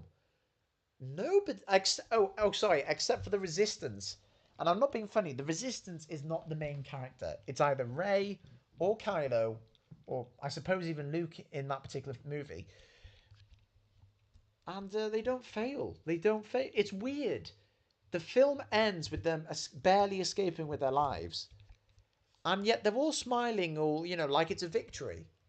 At least when the Empire Strikes Back ended, you could feel like, fuck, these guys really took an L. That Han's frozen, Vader's Luke's dad, he's lost an arm, and they're just they're in space. The future's uncertain, but The Last Jedi ends on such a positive, even though it's meant to be a fail. You know what I mean? It's just it's odd. Yeah. Maz Kanata, according to Jack's Attacks, says Maz Kanata was another wasted character in the last two movies. Agreed, and A21 also agrees, saying Maz was wasted potential. He liked a character in Lego Star Wars Freemaker Adventure, but she deserved more scenes in the two movies. I've not seen Freemaker Adventure. I need to though. Yeah, she could have been the Yoda. It's weird. Why didn't she be a Force teacher? It's like she's a Force sensitive, isn't she? I can't remember if she's a Force sensitive or not. I think she is. Well, she's either a Force sensitive or she's just the same age as Yoda. But she could have been. I don't know. Yeah, she was wasted. Goodbye, princess. It's, yeah, a lot of characters were wasted. I don't like that they only. I don't even mind the main characters died, but I feel like they died in the most pointless ways just to make Rey more a compelling character. So look, Harrison Ford dying that had to happen because that was the only reason he returned, because he's so done with Han Solo that he wanted Han to die. Yeah, so whatever, fine. I wish he had a more compelling death than being stabbed in the fucking chest by Kylo, but I suppose it gives Kylo a more compelling origin, because Kylo is doing, like, the whole big difference between Kylo and Vader is Vader can't kill his family. He can't. That's why he won't cross the line. He turned evil to save Padme. He turned good to save his son. He can't kill Luke, but Kylo could. Kylo killed his own father, and yeah, it's yeah. I like that he was sort of becoming what Vader couldn't. Um, Now you bring up a good thing. So Luke dying. Here's the thing. You know what? So I respectfully, I, I don't think I don't think Luke dying is stupid. Or no, I don't think the manner of his death was stupid, because I think Luke, I think how Luke died is the most Jedi you could be. He never, because Yoda says in Empire Strikes Back, the Force is for knowledge and defense, never attack, right?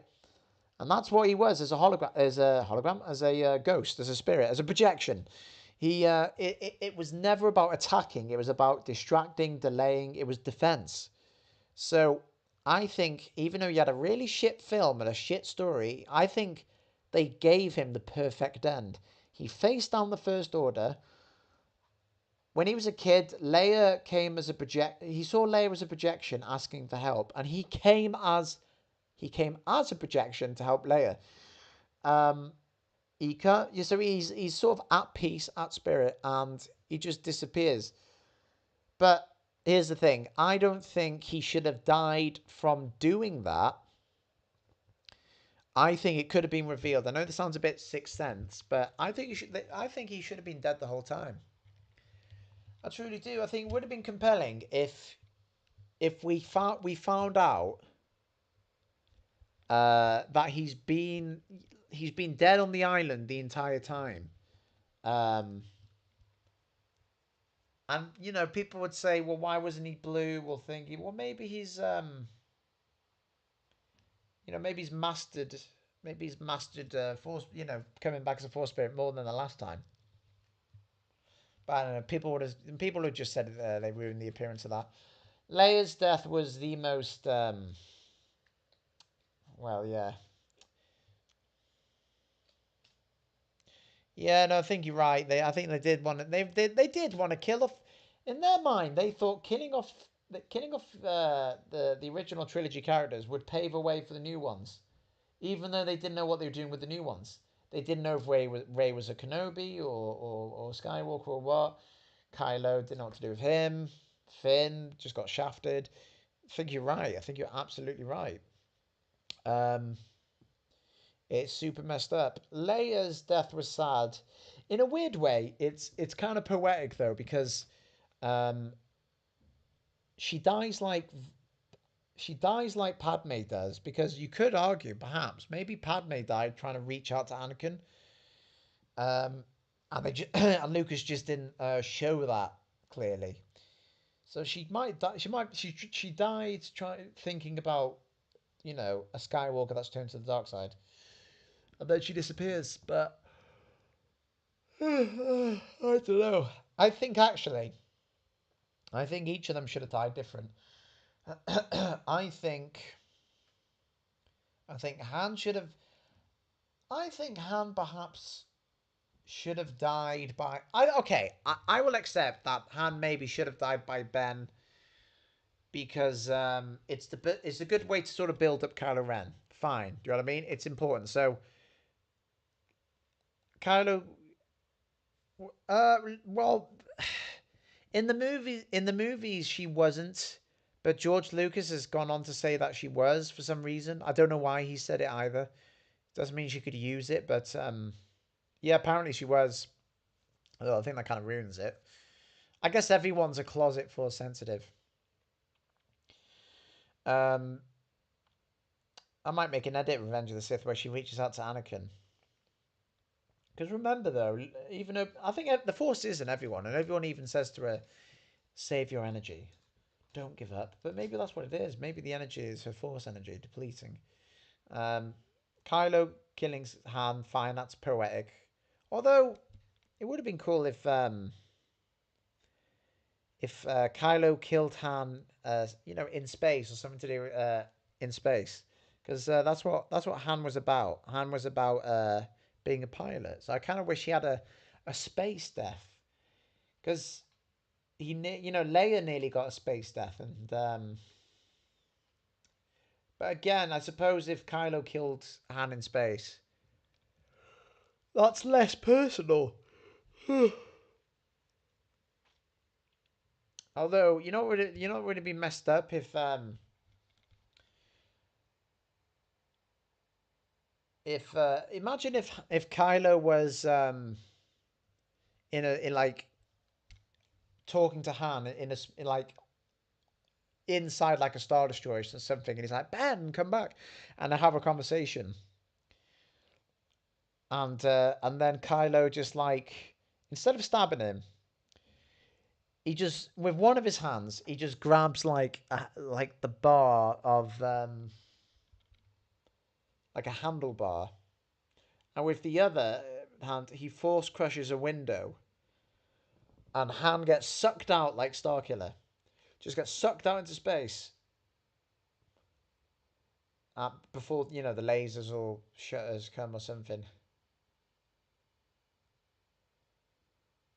Um, I don't know. I just think Han deserves something to do with space, but I don't know. Lightsaber's more personal.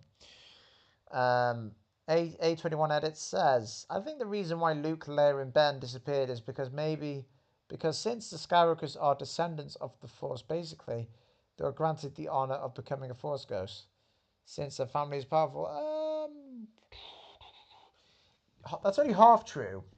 Well, no, I respect what you're saying, but you have to remember though, Qui Gon isn't a Skywalker, Yoda isn't a Skywalker, um, Obi-Wan isn't a Skywalker, and then according to the voices in Rise of Skywalker, Kanan Jarrus isn't a Skywalker. Ahsoka Tano isn't. Did I say Mace Windu? Yeah, Mace Windu isn't. So that's yeah. So I think it's more to do with a Skywalker mindset. I think Skywalker mindset, not blood, because I think that's what the original trilogy and sequels were trying to painstakingly tell us. Like it's not all about being born into greatness, born into this, which is fine, but it's like we saw that in the original trilogy. Um, so we don't need to see it twice. Do you know what I mean? With Rey and Kylo, like Kylo, fine, Rey though, stupid. But oh well.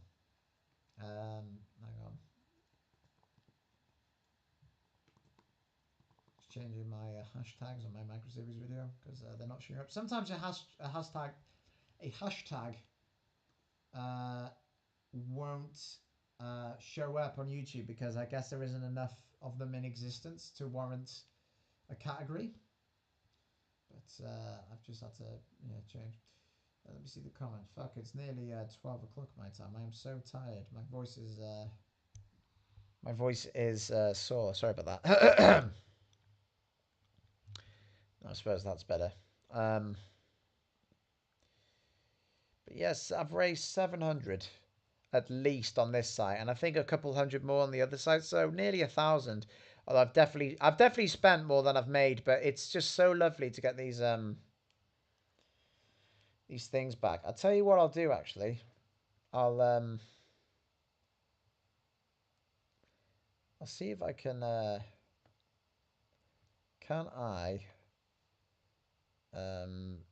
show you this image.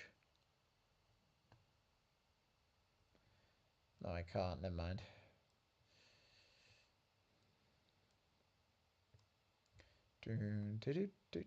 I'm gonna show you this Clone Wars image. Because now I know how to screen share on thingy.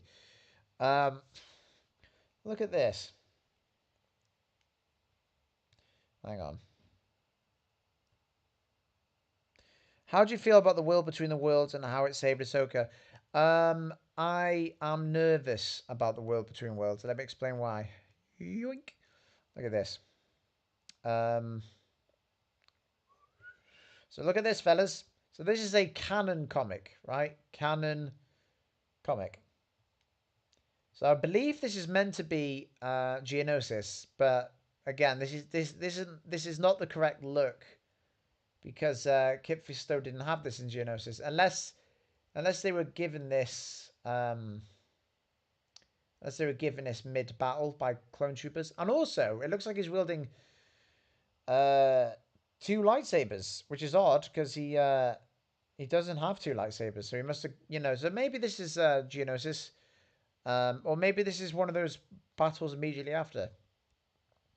Then this is Christophsis, which again this implies that the Clone Wars movie comes straight after. Then we won again on Christophsis. But I can't remember Anakin and Ahsoka facing off against B1s in Christophsis. I could be wrong. Might have to rewatch.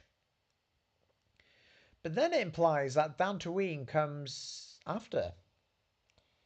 Um, and here's the thing: if Anakin's knighting scene in the Clone Wars, what I could do is they all discuss in the Jedi Council if Anakin should be promoted to Jedi Knight or not. And oh shit.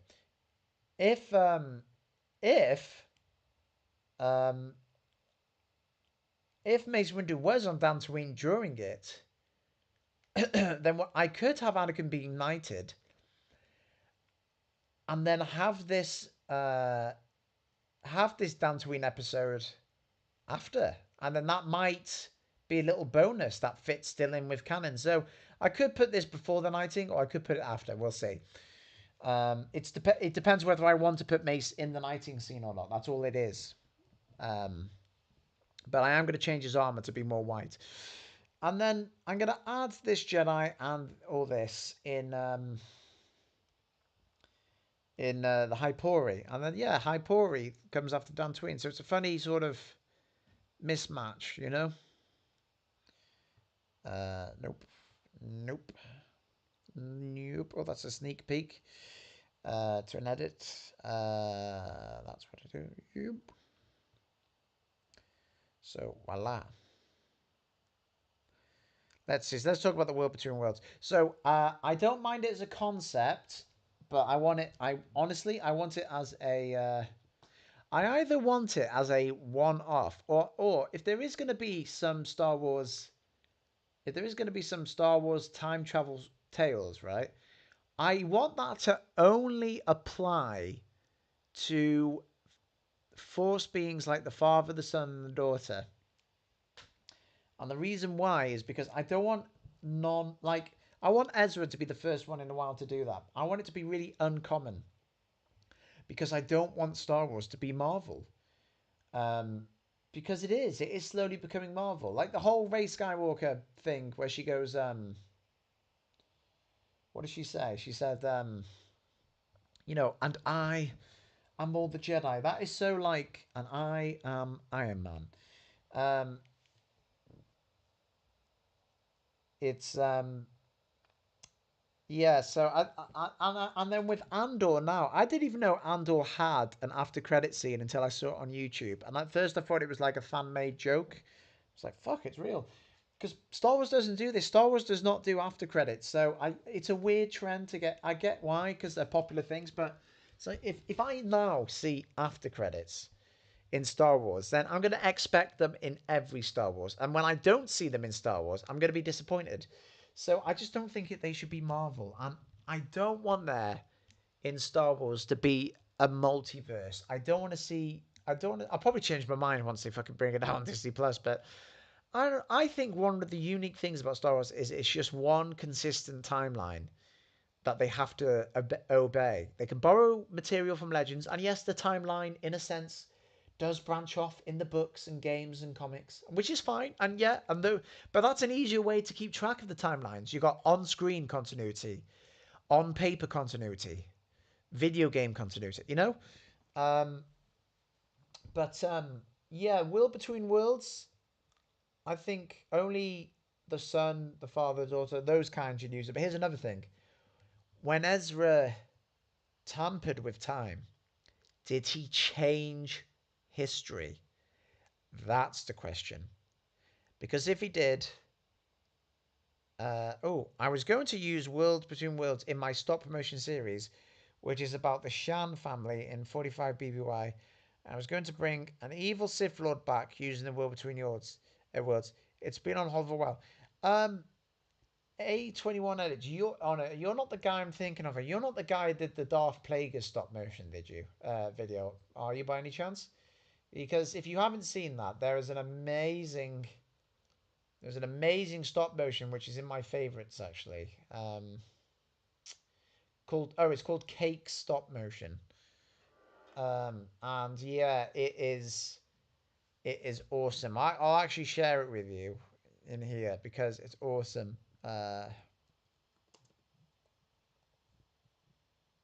See Cake Stop Motion. I don't know what his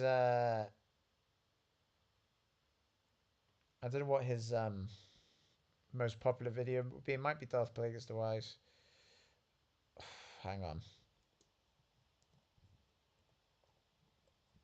Let's see.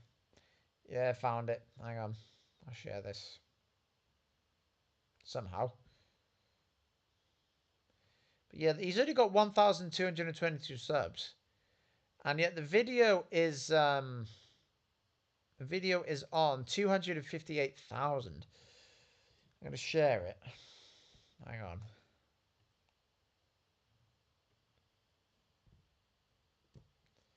There you go. Oh, so you have seen it. Okay, all right, you're not him. That's a shame because I'd love to collaborate with him. But yeah, no, it takes practice, man. So yeah, no, Shan family, that sounds cool. Um, I I think personally that I can't speak for. Here's the thing: if Ahsoka used the world between worlds to save his parents, that would have been the wrong thing to do morally, because Palpatine's tricked him into this. But also that would split the timeline in two, which is a dark side thing to do because the Force is about being natural and being one with nature and making sense. So the dark side of the Force does things like extend life beyond their means, and I think changing time is a dark side thing, and that's why Palpatine's so obsessed with it because he's obsessed with rewriting history and things. So if Ezra saved his parents, that would have split. That would have been a time travel change. But I think saving Ahsoka was the okay and right thing to do because he didn't do that out of some selfish dark desire. It was like instinct. And also, we never saw what happened to Ahsoka in season 2. So there's a fair theory that it always happened. Like, so if you want to believe that Ezra changed history by saving Ahsoka, that means there are two Ahsokas. The one that died in season 2 and the one that didn't, that we now, watch in The Mandalorian in the Book of Boba Fett. Personally, I think they've always been one and the same. I think Vader couldn't kill her uh, because Ezra. Yeah, so it's like, yeah, I'm trying to phrase this in the best way. Uh, yeah, so it's like Ezra saved her because she nearly died, but she only nearly died. No, I don't know. I'm trying to make it sound cool in the loop. Yeah, you know what I mean, like a time loop. Vader was gonna kill Ahsoka, but no, yeah, Vader couldn't kill her because Ahsoka saved her. But then Ahsoka had to save her because Vader was gonna kill her. Yeah, maybe that works. But you get the point. It's like it's a full on loop. Um, fuck me. I think has my uh, has my watch party gone down to and then there was one. Um, but hey ho. Let me say, three watching. That's weird. My laptop says one watching, but my phone. Oh yeah, no, it's weird. It keeps changing between one and three. Couldn't tell you. But we are reaching the end. It's 12 o'clock my time now. Yeah, so as Vader must have known. Yeah, Vader knows that Ahsoka disappeared, and he probably spent. But the funny thing is, he thought the same thing when Obi-Wan disappeared as well. You know what I mean? So when Obi-Wan disappeared, Vader couldn't make sense of it or try to make sense of it, but he didn't know what that meant. Because don't forget when he speaks to Palpatine, he goes, he's talking about Luke and he's just a boy. Obi-Wan can no longer help him. So he doesn't believe in Force Ghosts. He believes he, like all Sith, believe you got to preserve the physical because there's nothing beyond.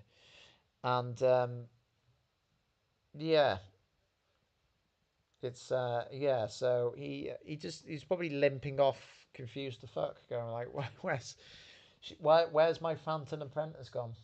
My Phantom former apprentice, my Phantom former friend, my Phantom former female friend, my fighting Phantom female former friend. Uh, but yes. Well, this has been a longer live stream than I anticipated. What, 3 hours and 50 minutes? Fucking hell! Bloody hell! I'm gonna go in 10 minutes. Then we'll make it 4 hours. We will make it 4 hours. So if you guys got any questions or any last minute things, go ahead. But guys, the thing to take away from it. Oh, hang on. So how did Anakin become a Force Ghost? Because he's the chosen one. That's probably part of it. There's probably some natural ability um, that allows him to do it. He's probably more susceptible to it. Because a lot of people argue this. Whenever people try and argue that Hayden Christensen should not be in Return of the Jedi, one of their arguments is, oh, but well, he killed all those younglings, so he shouldn't be allowed into Force Heaven. A couple of things wrong with that. First of all, you can't you can't blame like that's not that's not Hayden though, is it? Like if like you can't say Sebastian Stan makes more sense because they're playing the same character. So if you're complaining that Anakin like Hayden couldn't be a Force Ghost because he played an evil Anakin, it's like, well, so does Sebastian Shaw. So what you're really saying is Anakin shouldn't be a Force Ghost, full stop, not Hayden. But how Hayden did it, I think there's some comic or book that basically says that Obi-Wan, I think Star Wars Theory made a theory video on it, or maybe he read it from a book, I can't remember, but I think Obi-Wan helped him in his dying days. No, in his last few minutes, like, Anakin, quickly come with me, and teaches him. But here's the other thing. So people go, why can Vader do it and Palpatine can't do it? The thing you have to remember is Anakin becoming a Force Ghost isn't because it's not like he's been let off for good behavior. It's not a reward. The Force isn't rewarding him for killing the Emperor. It's not like the Force isn't good versus bad. It's not that. It's about it's about capability. So for instance, in canon at least, a Jedi can't use Force lightning or shouldn't use Force chokes. Because if you do, you allow the dark side to sort of pollute your soul. So you're sort of contaminated and you'll never be I think someone who uses Force lightning and Force chokes people or things like that, they can't become a Force ghost because it's like they're contaminated. They can't. They haven't got the right criteria. It's about allowing your body to do things. Um, but when you completely let go of anger, absolutely like not like not using it a tiny bit, like completely just saying like it's like an alcoholic giving up beer. It's like when there's no alcohol in their system and they're completely detoxed from it, it's like then they can begin to have sober thoughts. You know what I mean? And it's like Anakin can then be susceptible to becoming one with the Force because he's removed all his dark side caches. So it's like a scientific sort of thing, a scientific state of mind, which is why I'm kind of perplexed why Mace Windu can become a Force Ghost when he was like one of the most stale, corrupt Jedi in the end. So if I hope we see a Mace Windu series of him surviving and making peace and learning that he was wrong and arrogant. Um, so that's why I think Anakin could do it because he completely let go of his anger. Plus, he's the chosen one. And here's the other thing: he was dying, and when you're dying, there's a chance. You're shedding your mortal shell. You're so one with the Force. You're emitting such energy that you become more powerful than you can possibly imagine. That's why when Obi-Wan gets sliced in half, he doesn't crumple as a physical form. He becomes a ghost because he's so ready to die. And he literally becomes one with the Force, which makes him way more powerful. And it's like Kanan Jarrus. When Kanan saves Ezra and everyone, what happens? He's holding back the fire and he's holding back Hera Syndulla with his hand. Whilst he is such one with the Force, he's made peace with dying. He's nothing but pure cosmic energy, ready to die, to sacrifice, to become one with the Force, and that is why his eyes heal. He is blind in the thing, but he is so like his body is pure energy, and I believe that's the same with Anakin, even though he dies. That's the same with Kylo. It's the same with Luke. Same with Obi-Wan.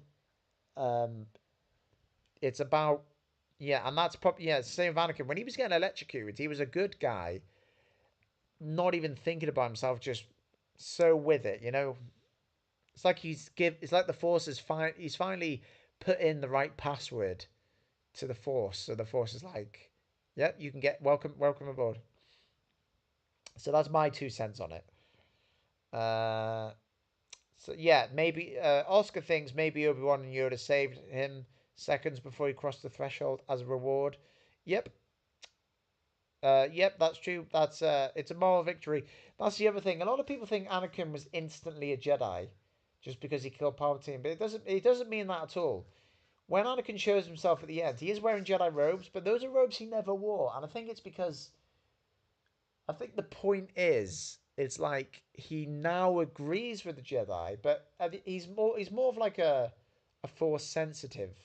In fact, I'd argue he's a grey Jedi after death because it's like he can't be a Jedi anymore because he's not one. He's just sort of like he's an echo of one. Um, Oscar says he thinks the Sith are earthbound, that they can't think of an existence outside of the physical, like uh, like the vampires from Doctor Sleep. Um, it's why they die; they don't come back as ghosts. Yeah, I completely agree. This has actually been proven in Star Wars as well. Um, when Yoda sees a ghost of Darth Bane, first thing you need to remember, it's not actually Darth Bane's ghost, and uh, Yoda even says this in the show, so it's not even like a debate. But the reason why that was especially clarified is because if Sith could make ghosts like Darth Bane, then they wouldn't be worried about staying alive and being physical, would they? Because they'd all be ghosts and live forever. So they can't be Force ghosts because again, they don't. When you use the dark side, you cut yourself off from that possibility. But also the Jedi, it was a lost art to be fair. So the Jedi didn't even know they could do that. Um, but yeah, the other thing is Yoda says Darth Bane goes like, "I know why you are here," and Yoda's like, "Why?" He's like, "Sorry, that sounds like it." There's like, "Why am I?" And he goes like, You've come to learn my secrets. Have you come to be my apprentice? And he said, No, nothing you could teach me. I do not want to learn the dark side of the Force. I want to learn about life after death. And the fake Darth Bane ghost goes, Well, what else is there? And it's important that he says that because he can't see beyond death. None of them can.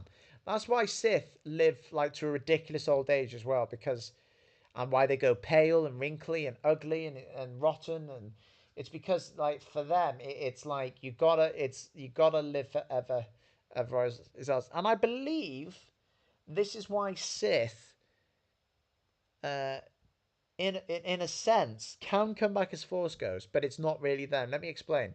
I believe they emit such dark side radiation from them that it's not them, so it's not their brain or identity, but it's like shadows of them that sort of remember what they would say. But like, so for instance, this is quite interesting. There's a book series Star Wars does called A Certain Point of View, and if you haven't read it before, download the audiobooks from Audible. Star Wars A Certain Point of View. They're great. They're about the secondary characters in A New Hope and Empire Strikes Back. Um, that you see in the movies, like you find out what they get up to behind the scenes.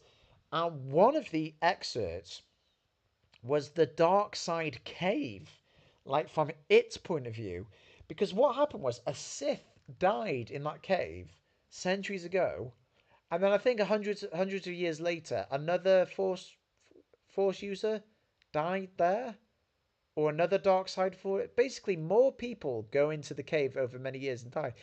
And because they were such dark side users, it's like their essence is left over. And enough of this happened that eventually the cave became sentient because the cave's like, I can't even remember when I began. But so the cave just knows that it exists, but it's kind of wonders why it exists because it's a fucking cave. But yeah, so it's like Darth Bane's a fake Bane can present itself around Darth Bane's tomb, but it isn't. It is not Bane living. It to me like that's like if I pre-recorded my messages in an AI, and then you asked it a question and the fake me answered. That's obviously not me, but it's like a shadow of me hazarding a guess or trying to sound like me. Do you know what I mean? So that's what I think a dark side user is. Whereas a force ghost, like a Jedi ghost, on the other hand, is the identity of the former guy. Um, I've never seen Doctor Sleep though, so I need to watch that. I think it's on Netflix. Yeah, you're right. So Oscar, you're right. They're shells, parodies of people who have once been, but not really them, like the Vader from the cave. Yes, yes. Although Vader has never been there, so but I think the reason the cave was able to do that is because it's had so much dark entity that it can do what I guess a dark side force user can do, which is read someone's mind, mess with their head. So Luke brought Vader to that cave in a sense, and that's why when the Vader's face is revealed in the cave, it can't be Anakin's because Luke doesn't know what that looks like. You know what I mean? So he can't. It has to be. Yeah. So Luke brought that with him. It's really interesting. Let's see. Wow, guys, I've done 4 fucking hours. 4 hours on this live stream. I'm exhausted. I am beat. I'm gonna make myself a cup of tea, and I'm going to watch The Exorcist. Well, I might. Yeah, I'm gonna watch The Exorcist. Because I'm renting it. Just so I can shit myself up before bed. Guys, you are amazing. Thank you so much. I'm glad I wasn't planning on doing this because again, I'm in university and we're at the end of our term. But yeah, I've not seen Silent Hill either, but I need to. Um, it was lovely speaking to you guys. Please, if you've donated to the micro series, Please let me know in the Discord, and I can upgrade you to our Sunday movie night. And also, could you yeah, so just let me know in the Discord because it's not fair on you otherwise. But yeah, and also spread the word. But also, yeah, download Crimson Mull's Kenobi, and you could either watch it before you can watch it before I do a commentary with Crimson, or you can wait. You can wait until we watch it in Discord in a couple of weeks or a few weeks together as a family. um, so it's up to you, my friends. Um, yeah, but Crim. Please, if there's any, yeah, I always get sidetracked, but please, for the love of God, subscribe to Crimson Mull because he's done an amazing Kenobi edit. He's earned my respect. I've worked on the Kenobi edit with him. It's just as much mine as it is his. Please, you won't regret subscribing to him. Yeah, subscribe to him. He's awesome. So Kenobi edit, Crimson Mull's Kenobi a Star Wars story. There's a download link in my description. Download it, review it. That's another thing. Please review it. Make a YouTube video. Make a YouTube video and say what you liked or disliked about it. Be honest. Be critical. You know, but like spread the word because yeah, it would mean a lot to me as well. Right, my friends. Take care. There's going to be a another Clone Wars micro series thing coming out in the next few days. Again, I don't even know if this will make the final cut, but I thought you guys deserve something. See you later.